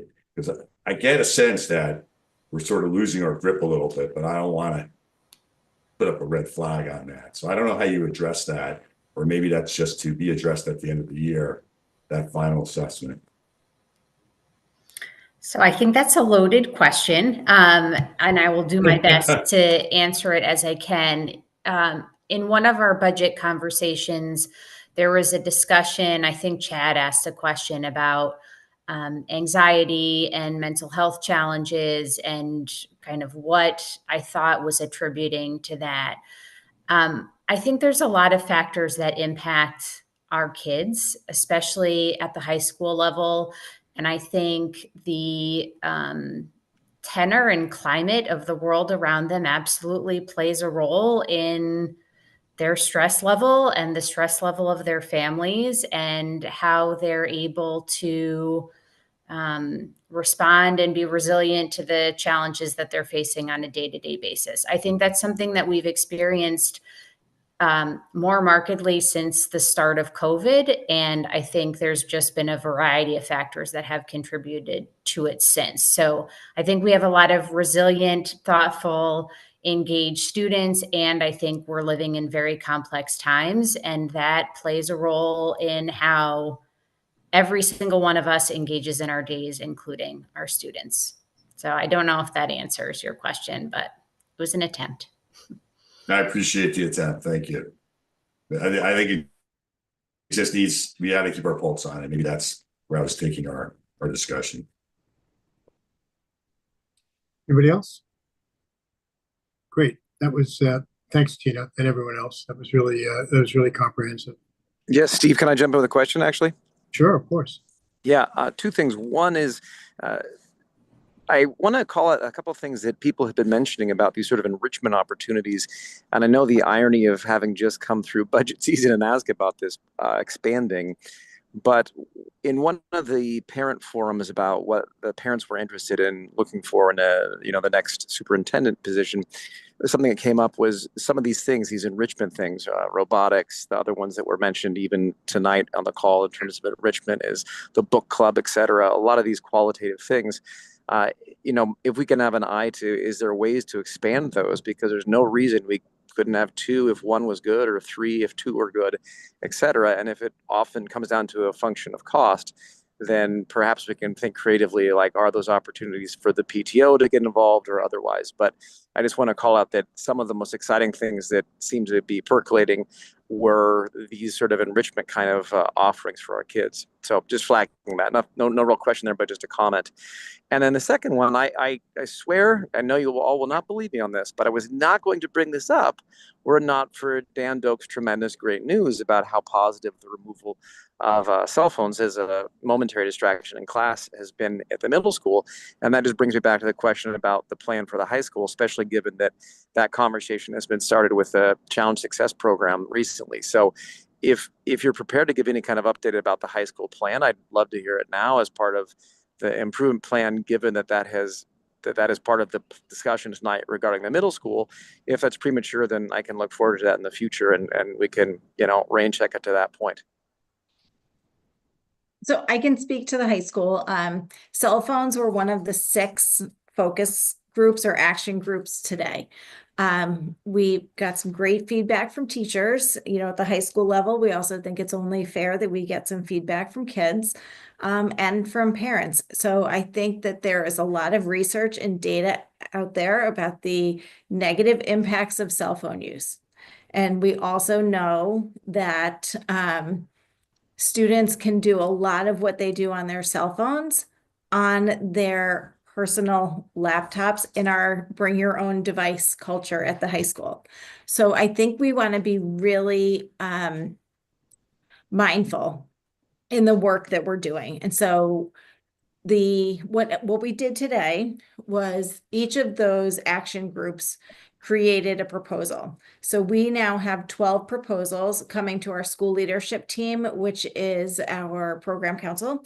And then they're also going to go to our Challenge Success team, and it will also go to student government to have those conversations around the various topics from academic integrity, homework, grading and assessment. And so some of those are more long-term and really looking at what are some things we want to pilot, beginning in April, and what are some things we really want to look at for more long-term planning, and then what are some things that we might pilot and then adopt in September. So I think that we're really mindful of student use at the high school. I think we have a handle for the most part on our instructional spaces. I think what teachers are noticing, what we're noticing is that one of the examples today that was given by a staff member was walking into school. Kids are really enjoying the lobby space and the benches and the chairs and the seating that we have there. And so many students are on their individual personal cell phone device. So just looking at the impact that it's having on kids socially, which is what the research tells us, right? And then what are the moves that we can make to help remedy that? kind of across the board in the high school. So that I just said a lot and kind of said nothing too, because I don't know that we're ready to commit to a decision, but we're just trying to be really thoughtful and mindful and take into consideration all of the stakeholders as well. Great. That sounds like a thorough process. You mentioned a couple things in terms of feedback from parent groups, from teachers, and of course from the students as well. Are we leveraging other sort of input in terms of decision making? Meaning, those are definitely three stakeholder groups, but there's probably, I'm guessing now, pretty significant case studies of different districts that have, done the various versions of how this looks and done it successfully. So, are we getting either data, examples, a playbook of sorts from other places for these various versions of how we could change? One thing I want to, I'm sorry, Megan, one thing I just want to mention is that Megan meets with all the Durgay principals. I meet with all the Durgay superintendents. I met with them today, and these are the kinds of topics that come up. Like Wilton High School is cell phone free. And Kevin Smith has talked about how great it is at lunch that you see, he's like, I see sophomore boys talking to each other at a table.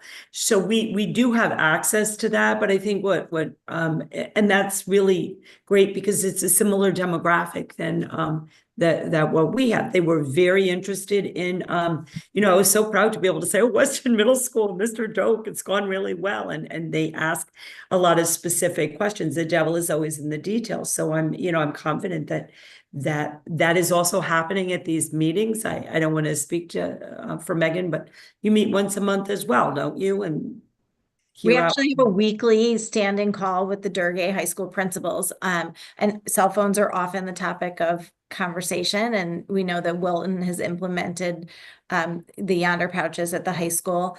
I do know that Westport was scheduling a visit with Wilton, so that's something I can see us, working. We've been invited, right? But working with that group that is really passionate at the high school. And I also think it's important to have kids part of that process and doing that visit as well. And maybe there's an opportunity for kids to talk to kids, right? In these other districts that are implementing those things and really understanding. The other thing that kids will say is, yeah, they might complain for a couple of weeks, but they can really adapt to anything, right? They can kind of get used to anything. But I think having them be a part of that process and the partnership with other districts who are doing this as well.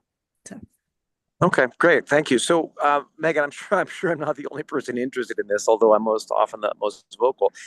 Given that we're in the beginning or middle of this process, how can people be involved and be updated in terms of what what decisions or what ideas, what different versions are being tested or put forward?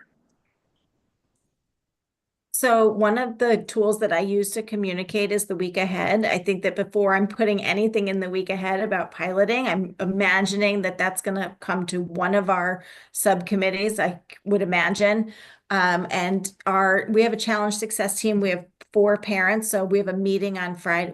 So in that challenge success team, we have 4 parents, 3 students, and 4 teachers. We have a meeting this Friday. We're also going to be reviewing the proposals. And I think some more work is going to come out of that.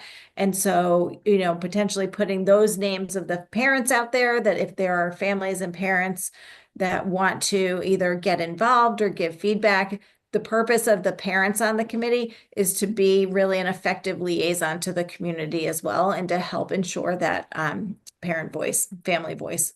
When we decided to implement it at the middle school, after we kind of went through a bunch of things, we sent out a letter.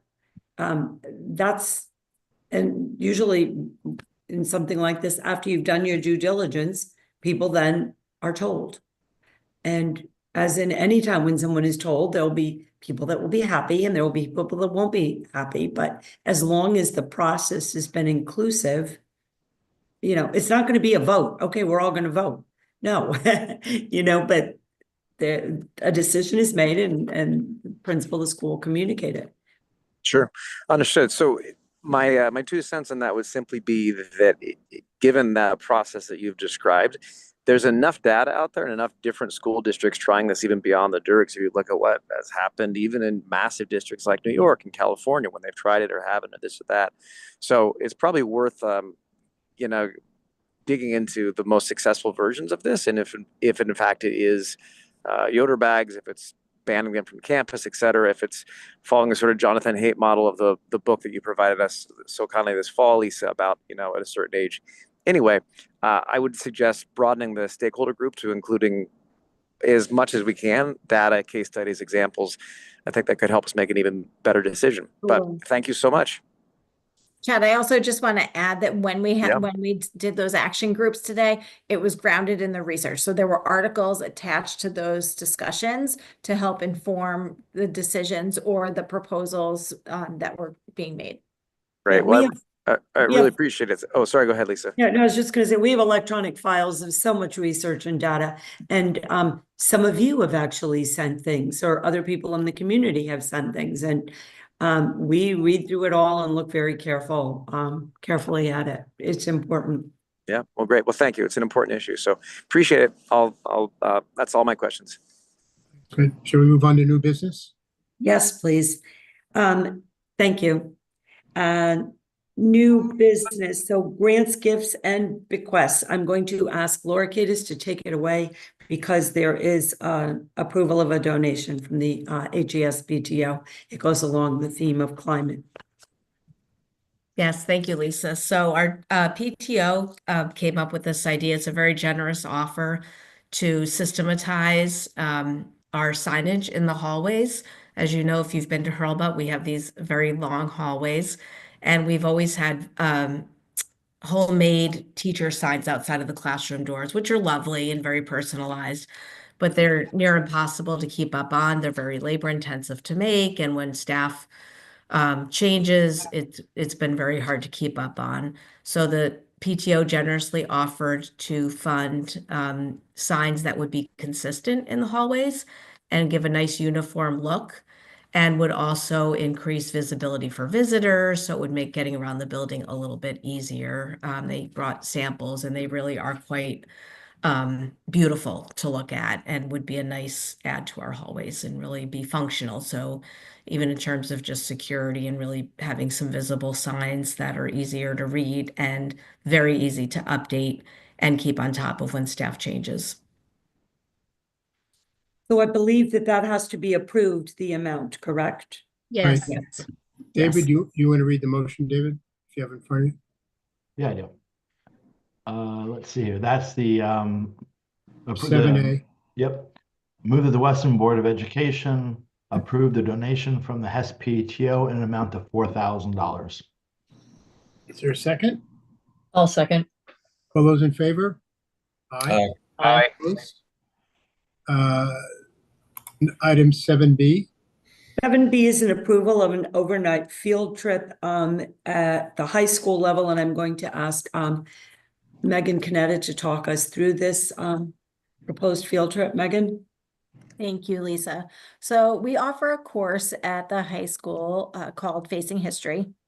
So it is taught every other year, and our teacher of Facing History this year is Jennifer Klein, and she is looking to run a field trip to Washington, D.C. for students in the Facing History class. The class focuses on identity, and when I say identity, it's really our own personal identity and how that influences our perspectives, and then looking at multiple perspectives through the lens of historical events. And that some of the many of the historical events might be controversial, and with a core focus on the Holocaust as part of the students' learning and understanding in this course. So she is proposing a field trip that would leave Thursday, April 3rd and return on Sunday, April 6th, overnight in Washington, D.C. One of the visits will be to the United States Holocaust Museum and Memorial. They're also doing a very cool moonlight trolley tour that night. Also visiting the National African American History and Culture Center. Then they have some time at the National Mall, and then returning home. I think that Jennifer really wanted students to have an experience in the Holocaust Museum and that National African American History and Culture Center to really further their ability to see multiple perspectives in the history of the United States. And the administrator that will be going? Dr. Pro. Thank you. This also ties, correct me if I'm wrong, Dr. Henkel, with an award that Ms. Klein got from the Weston Education Foundation. Is that correct, Tina? Yes, this is based on her experience when she also went to Israel and Poland, and she presented this to WEF and wanting this opportunity to be a pay it forward trip for students to see the benefits of how what she has learned in those experiences. So Didn't she win an award though, and she was granted funding to be able to do that, if I recall? To go on her trip. Yes, I don't Yeah, remember right. the exact. Yes, exactly. Yeah, she won an award, so that's wonderful. That was last spring. Right. So it's kind of nice to see the alignment Right. over time, to make that. So we do need an approval for this. Right. David, you want to take this? Yep.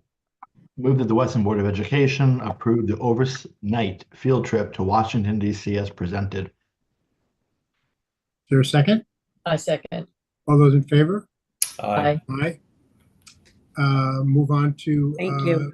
Yes, we're going to move on. Oh, but before we do, Megan, aren't you and we have our music trip going this week, correct? Our performing arts trip. And I believe you're the administrator that's going on that trip.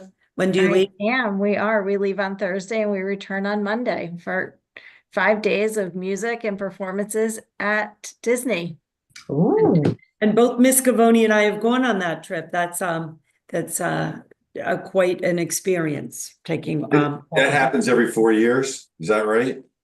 That's 4 years is. Yeah. That's correct. Yeah. Now, Just realized that, and she's going to be in choir in high school. oh, that's great. Take that trip.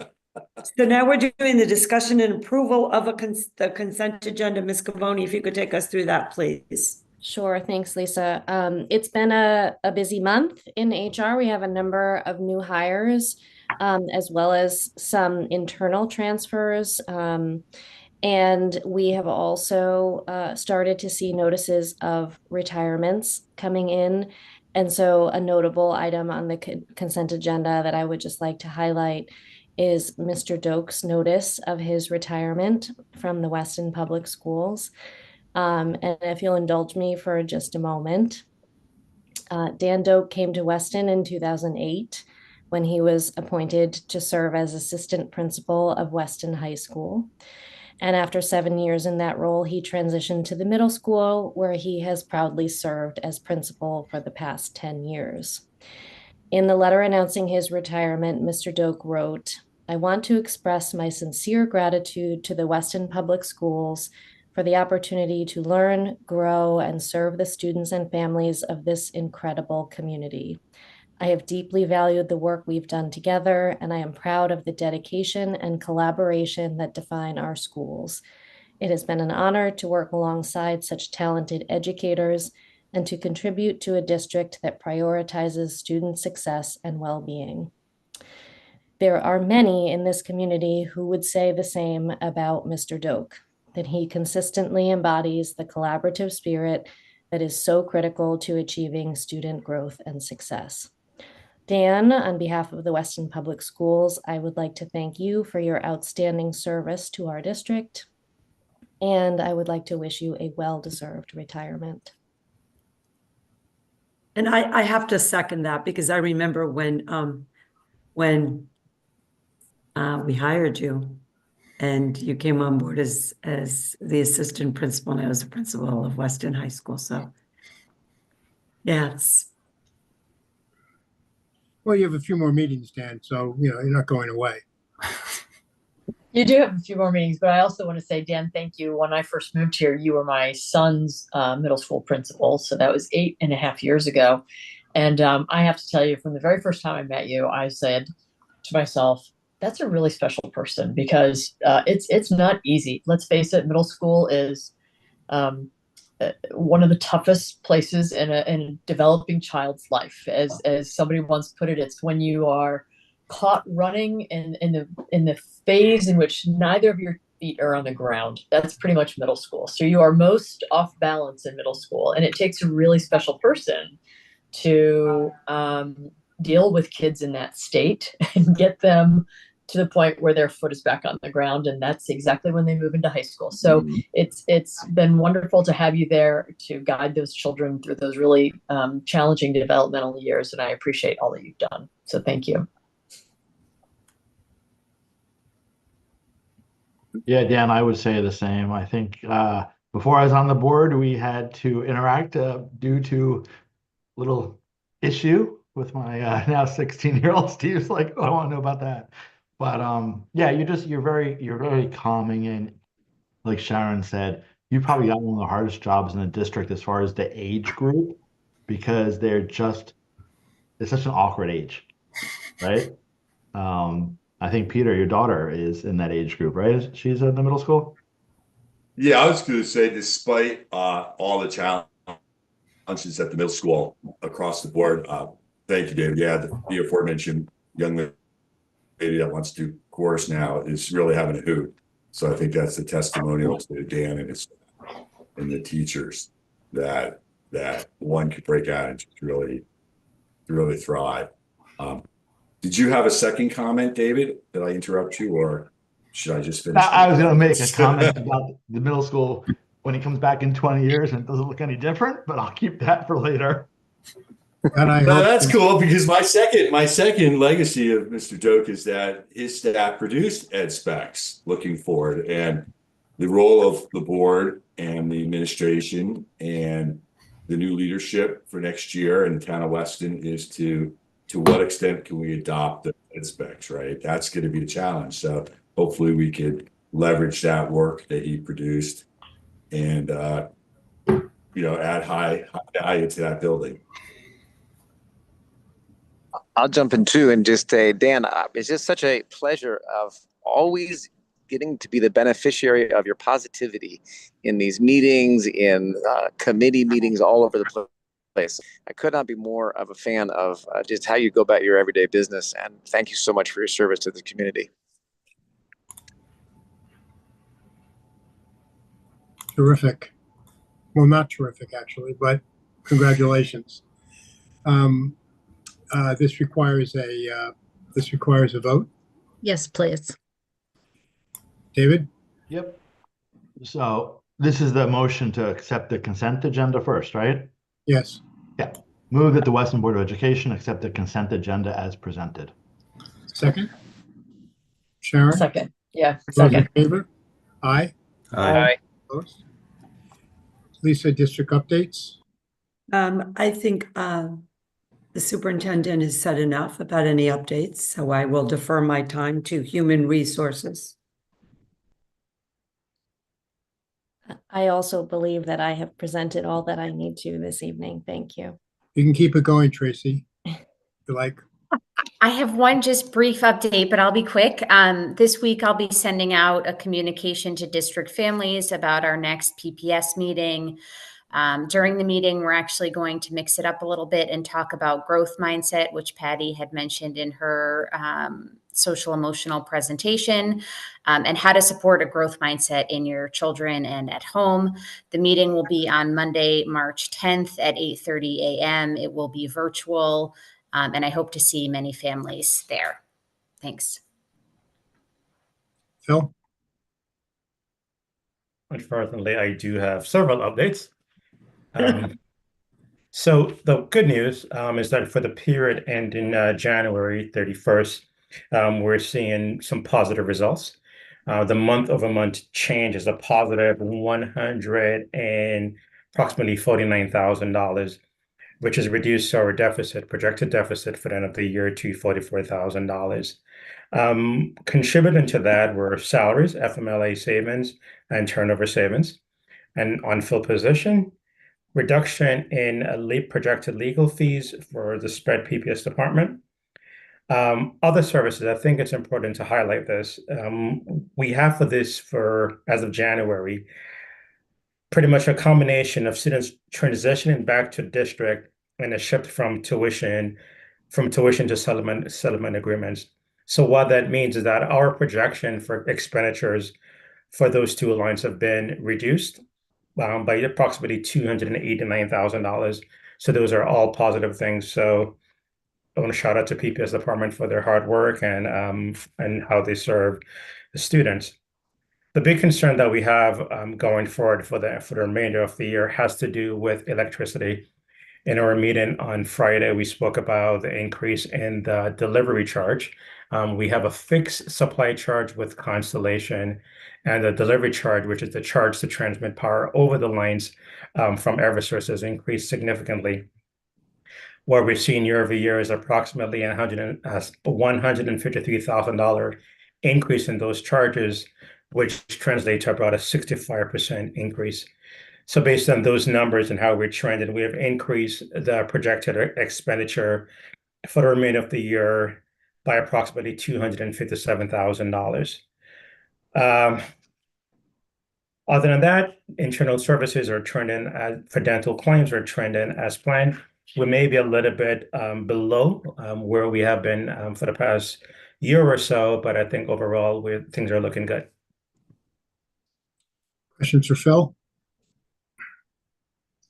This requires a vote. David, do you want to take it again? Yep. Move that the Weston Board of Education approve the January 2025 financial update as presented. Is there a second? I'll second. All those in favor? Aye. Aye. Opposed? Move on to the technology lease. Sure. So this is the third lease that we have had. And as you're just going back to fiscal year 22-23, when the board agreed to establish a funding source for technology.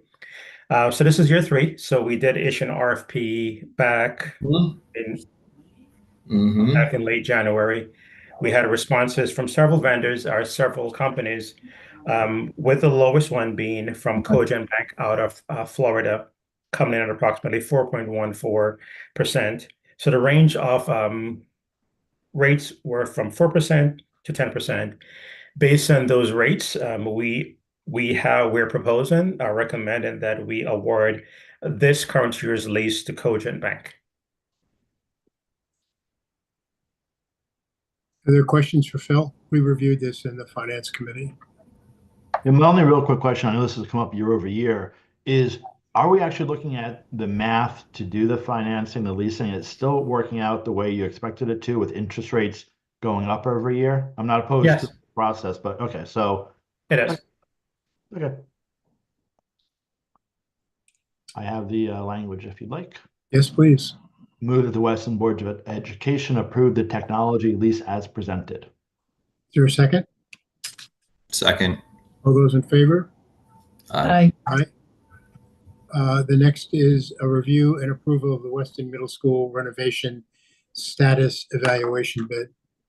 Before we move on to that, just a quick reminder on the lease that this needs final approval from the Board of Selectmen because this is a multi-year agreement. Next item up.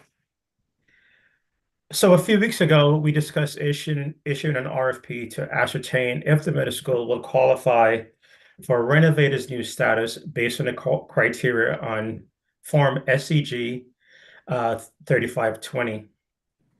Among the criteria is a signed written statement by a structural engineer that the structural integrity of the building has not been compromised and that upon completion, the renovated facility will have a useful life for continued occupancy comparable to that of a new building, which is greater than 50 years. We had one company responding to our RFP. That company was SLAM. At our meeting on February, or the EOC meeting February 14th, Colliers pretty much gave their recommendation and they're supported awarding the contract to SLAM. The contract, or this proposal, has 2 phases. The preliminary phase is just a walkthrough phase where SLAM, in conjunction with SLAM, really will do a site assessment, about a 2-day assessment of all the visible components. And based on their knowledge and experience, will pretty much give us a recommendation as to whether or not they'll be able to certify that this building that'll be able to certify all those items on the checklist. If they're able to certify that, then they'll move to phase two. And phase two is pretty much a complete assessment, a comprehensive renovation assessment, which is based on the Form 3520. Phase one will come in at approximately at $75,000. And phase two, assuming that they're able to sign off on all those items, will be $40,000. So, two questions. The firm is or is not the same firm that does demographics? It's the former firm that did demographics. So they're not in the demographic. We're not hiring the same individuals to do. So it's coincidence by name. Correct. It is the same company. So SLAM did our projections prior to this year. Right. Our current demographer has moved on, and we're still with them. Okay. And then the second thing is, and this is a board discussion, I think everyone is aware of what the Board of Finance has determined as it relates to the amount of long-term debt that the town can take on. And they have explicitly said that they didn't believe the town could afford a full renovation of the middle school, and recommended that we follow the Collier's long-term capital plan over the next 10 years. So I guess the question, Phil, is this necessary at this point? I think, Steve, I mean, I disagree with you slightly on the Board of Finance and how they presented. I think they pretty much use two criteria, right? Our original plan of building a new middle school of $110,000, and then also the Collier's multi-year plan across the district. I think what they've definitely said that they, based on their models and their policies, we cannot afford a new middle school at $110,000. But I think they've outlined other possible alternatives, which would be above just putting a Band-Aid onto the building. So, there's an option to do the Band-Aid option, and there's an option to do something between the Band-Aid option, so to speak, or just to maintain the facilities as is and do some level of renovation. So based on that, right, I think it's important that we still do that, because if it is determined that the structural integrity is not, they can't sign off on the structural integrity and everything else on that form, then it's a moot point at that point. We'll probably need to go back to the Board of Finance and tell them what those results are. Yeah, but maybe, I don't know, Peter or Phil, the first phase for $7,500, what triggers the second phase? Phase two really is going to be us. So they're going to give us the report as to whether or not they can sign off. If it is determined that they can sign off, we have to make a determination as to whether or not we want them to continue on the full assessment. Okay. Yeah. So we get clarification. Sorry. Go, David. So are we being asked to sign 40,000 or 47,500? Because the motion reads 40,000. That's correct. So which one? I'm sorry, there should be two motions. There should be a motion for 7,500. The total cost is 47,500, which There is are two motions. motions. One would be to approve the 7,500 first, and then the second one says if the phase one preliminary assessment supports a renovate as new, then you would go ahead to approve the 40,000. So I then broke them down into two for you. So that then brings up another question, which is approve the 7,500 tonight or not, but approve the 7,500 tonight. Wait to see what the report is before we commit ourselves to the follow-on $40,000. I think we are making a mistake again. The Board of Finance, I think, has clearly spoken Oh, first of all, let's just quickly review history. Board of Selectmen killed the $110 million project 2 days after the Board of Ed last year approved it. And at the time, I asked how much we wound up paying, and I've forgotten their name at this point, but who did we hire that helped us write the whole packet for the state that never went anyplace? What was that company? Tecton. Tecton. Round number purposes, I think it wound up between $70,000 and $80,000, of which we wound up with a big fat book that that last June we did nothing with. I asked the question, can we reuse this next June? And the response was, yeah, we should. So, not a complete loss of investment. Here we are next June.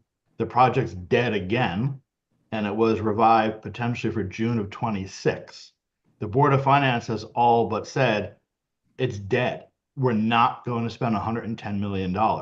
So I think that any money we spend that is involved, that is for the benefit of renovating as new, the middle school, is money we are taking directly out of salaries and other things that directly educate our kids.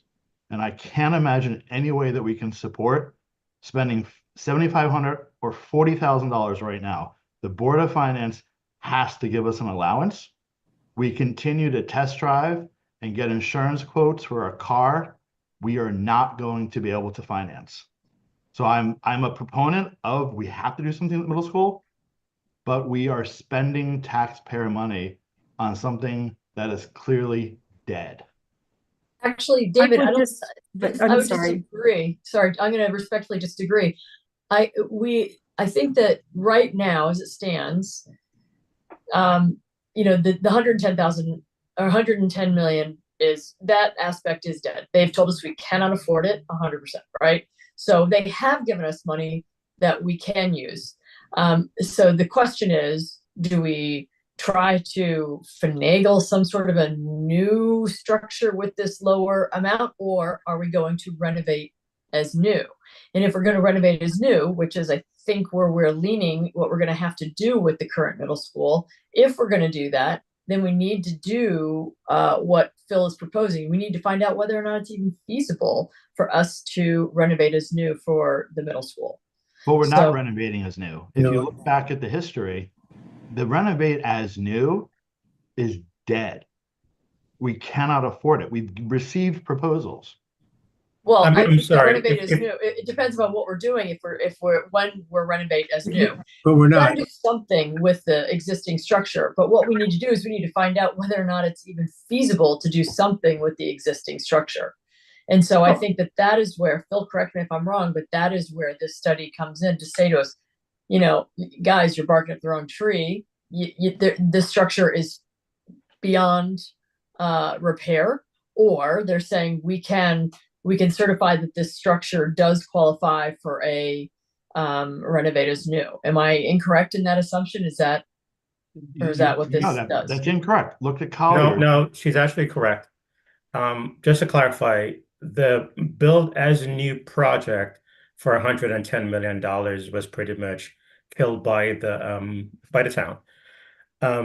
Over the past several weeks during their debt capacity committee, the Board of Finance has outlined several different scenarios that outline the tax that will be assessed on homeowners at the Collier's escalated project costs, and what that tax assessment would also be based on various levels. And if you look at that, there's not a lot of difference between only spending on maintaining our facility, or spend a little bit more and financing that over X number of years. So before we do anything else, right, we need to know for certain, can this facility even qualify for a renovator's new status?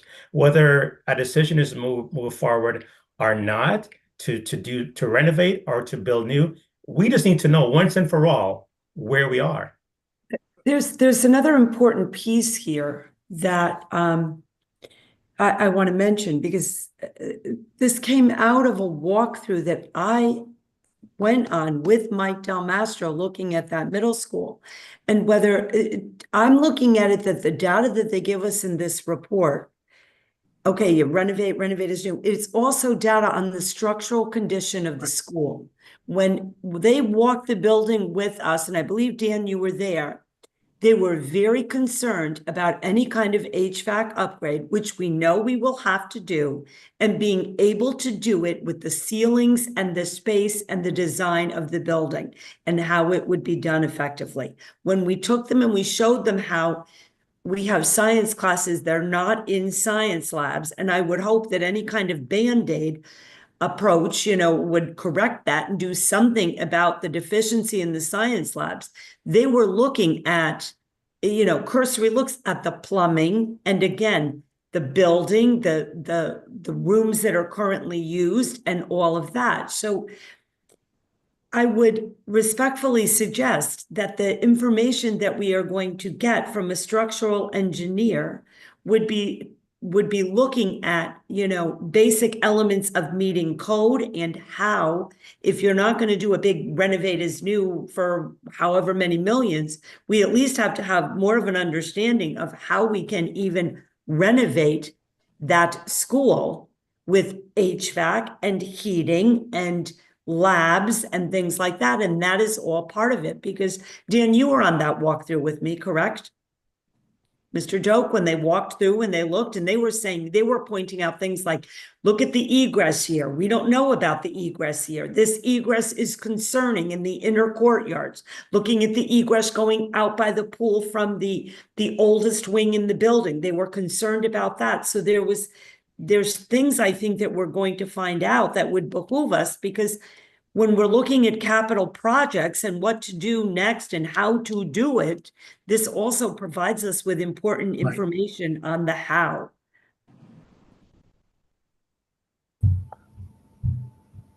So there's information that this will come back to us with respect to the foundation, right? The structure of the building. Structure, exactly.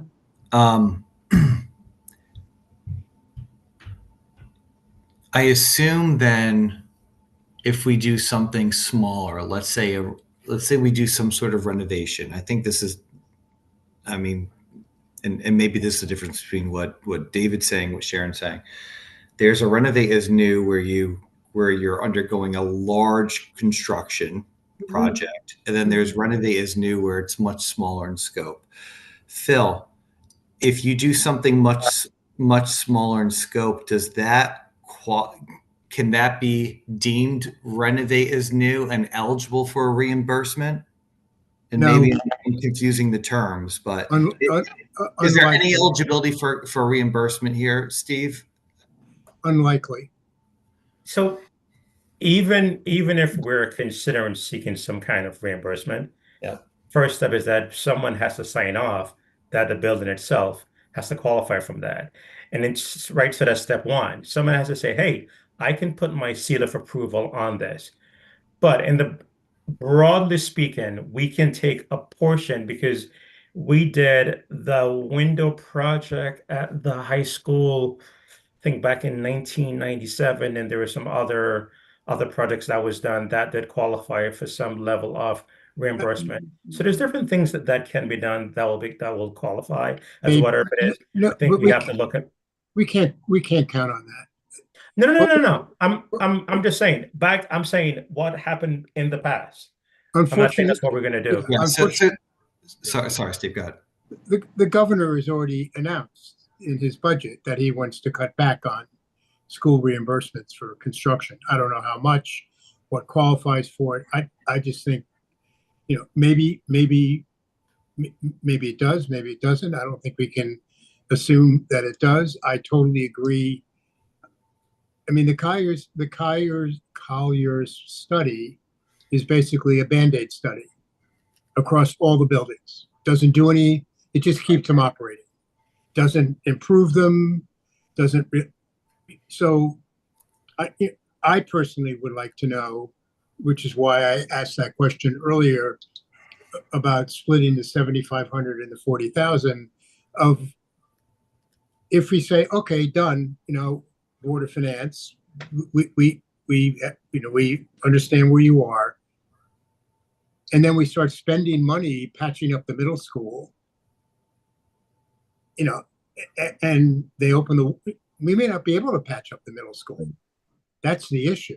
We may be throwing even more money after, good money after bad money. That's the rub. Colliers did the list, but they didn't apply the screwdriver. And then they said you have to have a structural engineer even to certify that you can start screwing bolts and putting in new HVAC.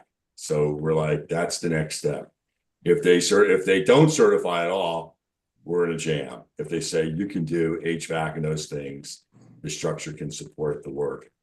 That's a repair job. If they go, you can do more than that and maybe put in a science wing or do some of the things that David has talked about, some flexibility, you can do that.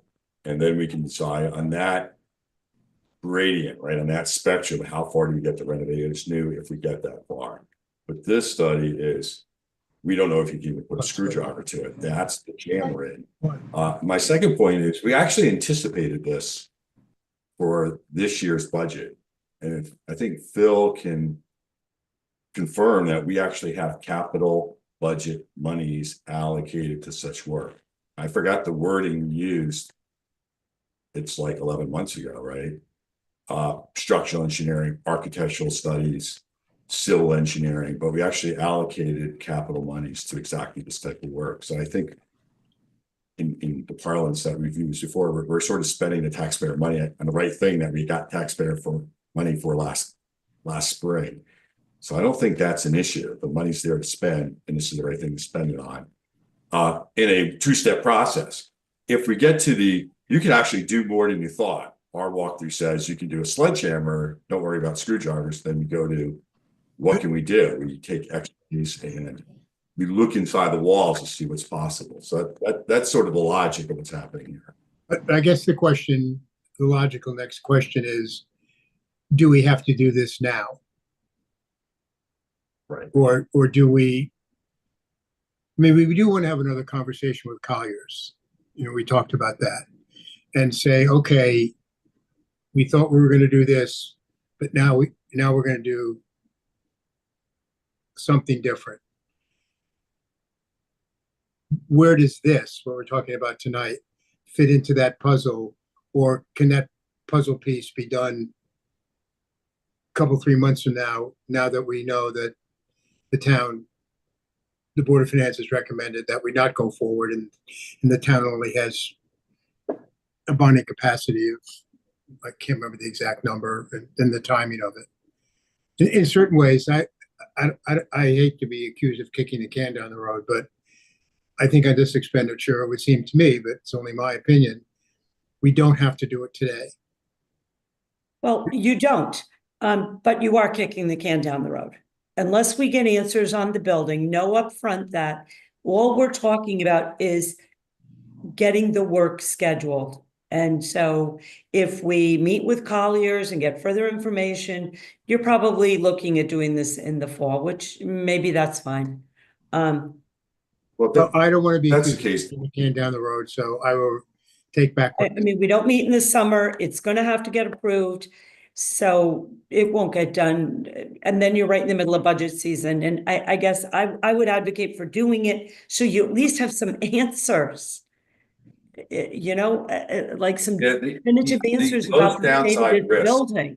What if there's something that in this building that isn't Well, good? that's right. That's the imminent risk.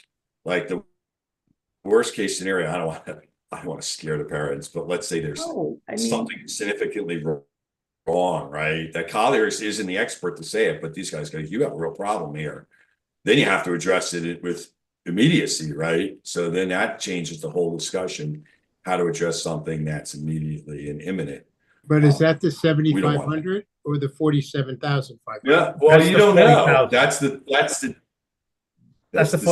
right? That's So just to clarify what the $7,500 is, the 7,500 is pretty much going to be what Lisa did with Colliers, but now it's going to be with structural engineers, where they're going to walk the facility and it's pretty much going to be based on everything that's visible. No one is digging in the foundation, anything like that. It's pretty much a walkthrough to say, hey, based on what we've seen, we're willing to do a comprehensive study, and we will be able to, at the end of this, sign off on this project. If we have them do the walkthrough and they say, yes, we can do that, and we decide that we want to pause and we want to have further discussions, then let's do that. We're talking about $7,500 here, right, guys? And that we have to think about the timeline. The submission date for the grant application is June, any June. If we do not do this now and we continue to wait, we're going to be in a summer break. We won't reconvene this discussion.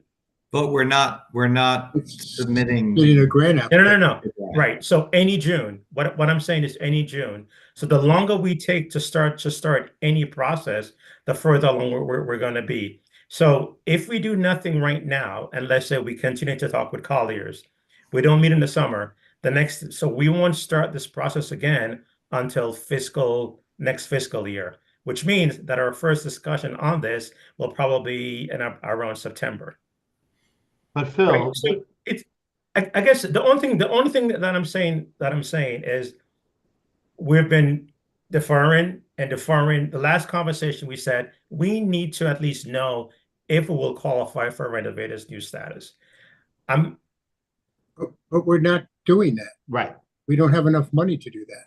Well, I think we need to know at least something about more from an engineer point of view about the building. So I would advocate for at least doing the first phase. Well, this shifted, Steve, from actually having to do this to see if it can qualify for for a renovate as new for the reimbursement to now looking at this, the structural integrity, let's say, of the building in terms of what we can do, given the amount of money that we have available, which is a lot less than the 110 that we had. So, how long does this, Phil, Lisa, I don't know. Phil, how long does this process take? So if we said, okay, hey, go tonight on this, how long will it take for them to come back with the preliminary assessment?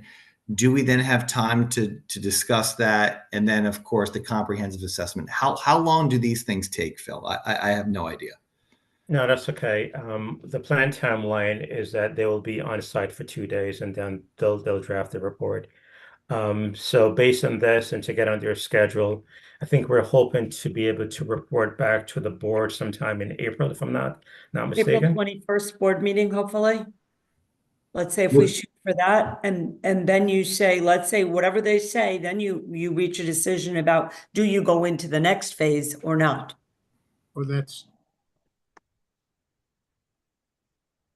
Well, I don't want to. I mean, I'm perfectly fine spending $7,500. I think the problem with the 7,500 is it's really not going to provide us. If this conversation seems to Michael's point, which is basically what Steve was saying as well, we've moved this conversation. Renovate as new is just not in our cards. I think we have to agree between. It's not in our cards. It's not in our cards because we don't have the budget, and it's not in our cards because, to Steve's point, I read the articles as well. Lamont is tightening up the strings. We're not going to qualify for renovate as new. We're not going to likely qualify for any reimbursement.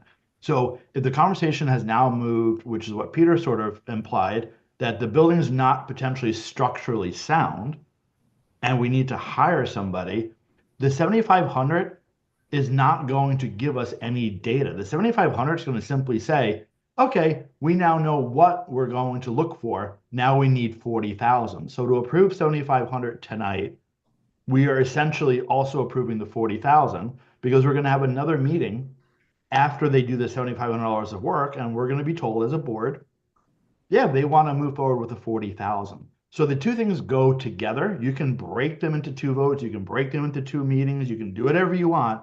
But if you approve the 7,500, you're approving the 40,000. Therefore, we're approving $47,500, whether in two votes or one vote. My concern is the same. We should delay this until we have certainty from the Board of Finance about what our allowance is. That's my feeling. We won't have that.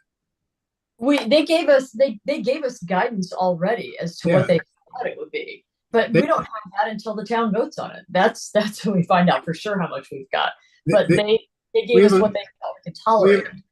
There's a gross number that they say the town can afford between the Right. Board of Education and the town.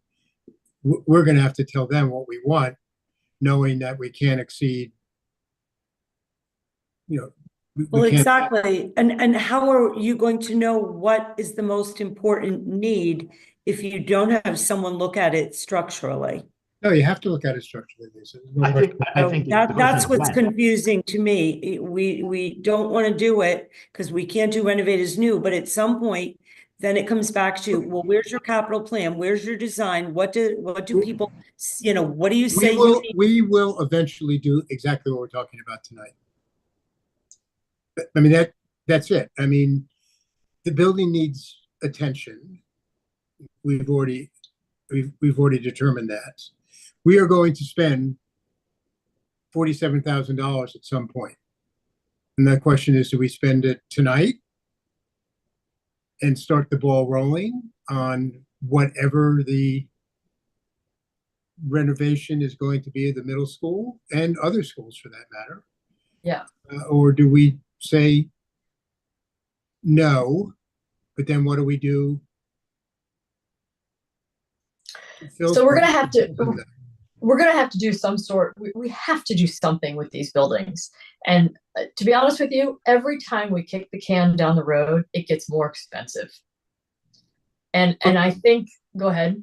This board has taken an inordinate amount of criticism from a very small group of individuals in town that we're wasting money, that we should shut buildings. Now, I'd love for them to come forward with their fiscal plan, but it's easy to hide behind a computer and post on Facebook. This board has made at least a determination. Okay, we're going to stop right here, and we're going to stop this, postpone.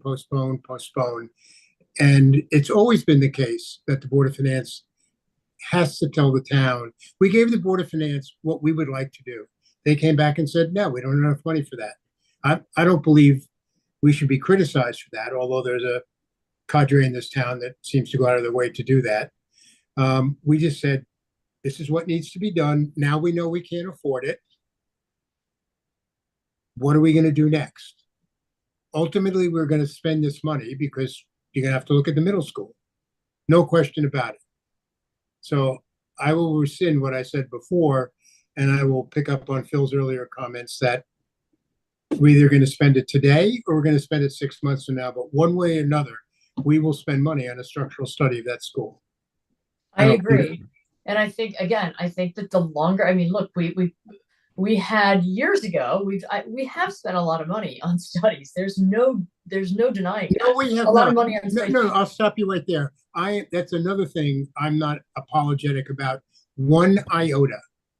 We have spent money on studies. It's been money well spent. It's gotten us to the point where we know we have to do something. You may not like the outcome of it. You may not like the cost of it, but you just don't take $1 million and say, without any planning for it. No, without a doubt. We've done a lot of planning. My point is, at this stage, we've done a lot of planning. One thing we have found out is that by waiting, the cost does nothing but go up, right? I don't foresee by the way, it's going higher. So why wait any longer? These buildings aren't getting younger. The infrastructure still needs to be addressed. Prices are going to do nothing but go up. We all have agreed that something has to be done with the middle school in particular, but also with Hurlbut. We need to find out what we can do with the middle school and start moving forward, in my opinion. I just think that we're in agreement. Something needs to happen. I'm not quite sure why we want to put the brakes on it at this stage. I just want to the put the Board of brakes Finance on. has come out and said to us, here's your guidelines that you can work in. So now that we know what our budget is, let's make it happen. I want just 4 weeks because the Board of Finance is having 2 meetings before we meet again. And I think that this board definitely agrees we have to do something in the middle school. There's no question about that. I think we disagree on when to spend the money. And I think that's just, as individuals, how we solve problems. We solve problems slightly differently. I would like us not to vote on it tonight. I would like for this to be revisited in 4 weeks at our next meeting. After the Board of Finance has had their public meetings, there is still some question about, are we going to do 20 years of debt or 30 years of debt?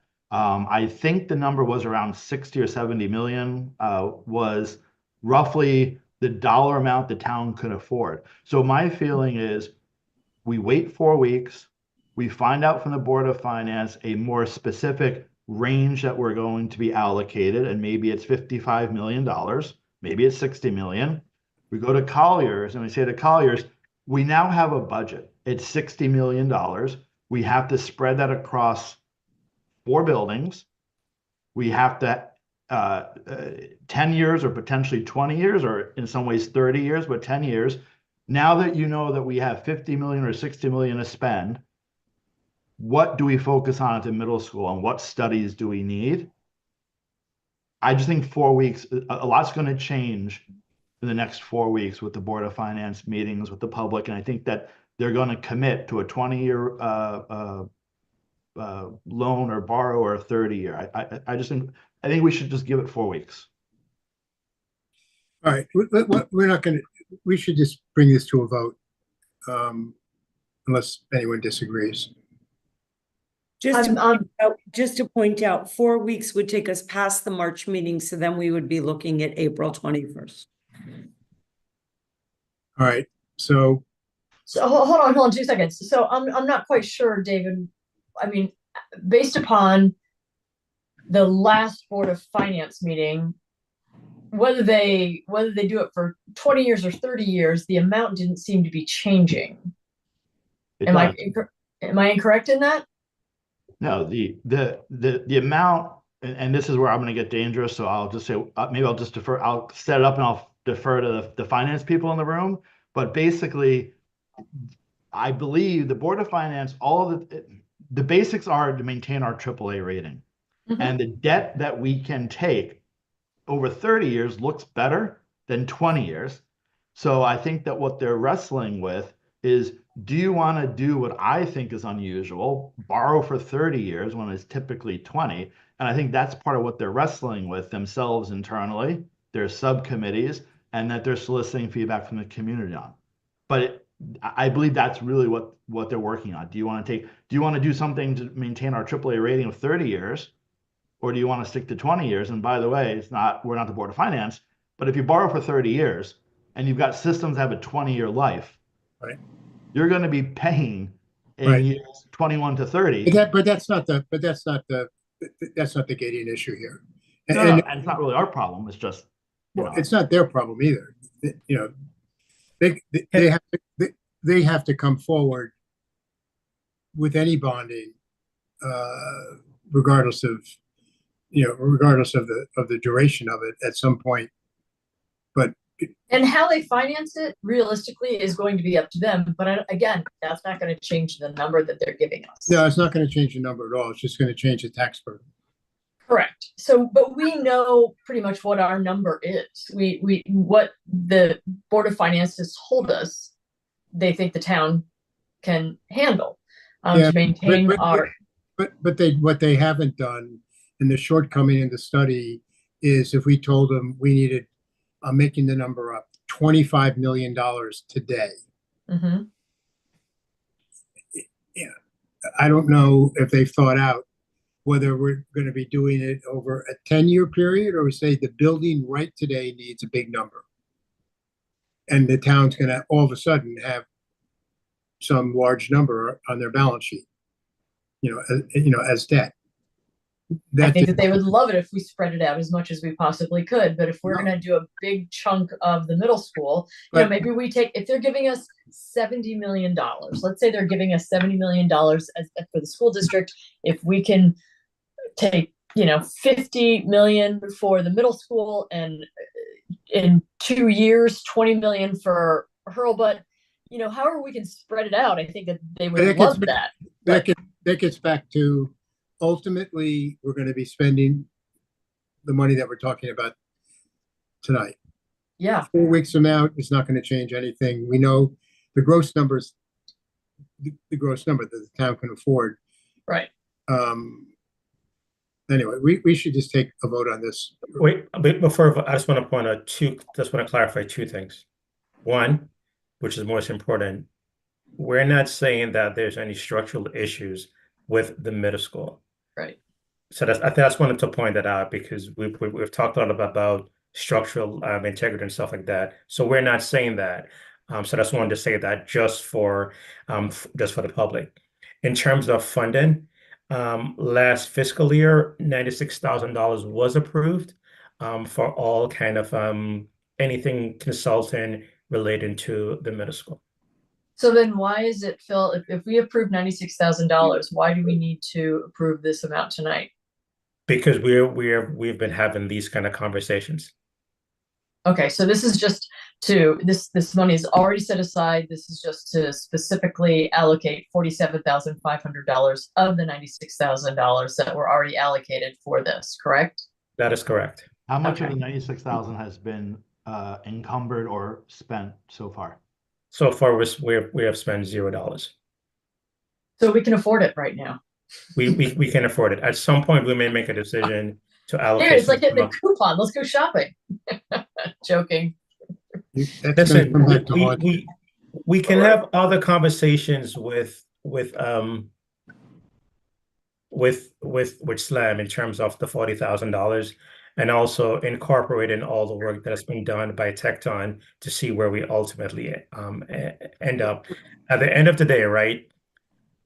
We can tell SLAM tomorrow we're committed to $7,500 and we don't know if and when we can commit to additional $40,000. What we get for $75,000 is a lot of answers.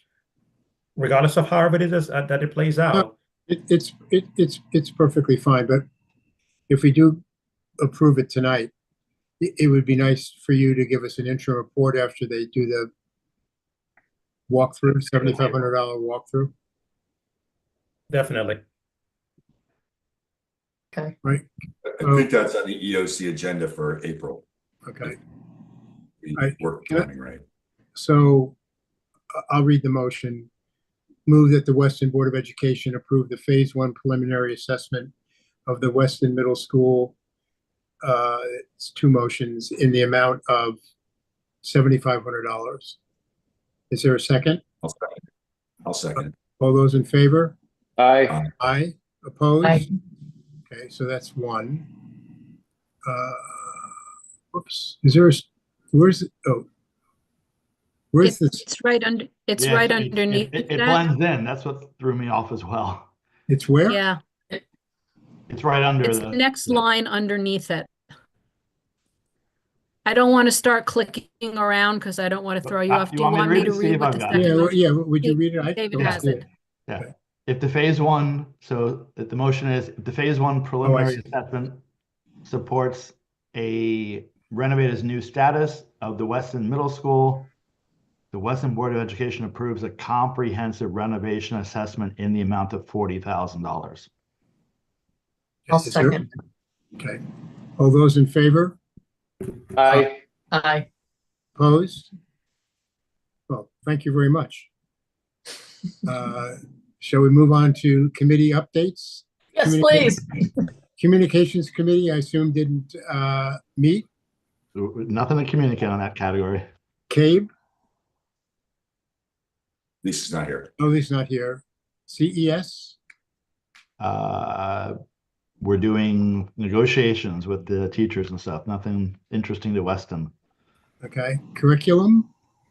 We had a good meeting this past month. We went through, it was the student, basically it was the executive summary of the student well-being, challenge success, right, Tina? And it was really interesting, and I highly recommend if everyone has a chance to go onto Board Book or go to take a look at the agenda and look at the attachment. It's a survey results, initial survey results of that were from challenge success, which is how your students feel in the school, their connections to the teachers. It was really interesting. I think it was a good survey.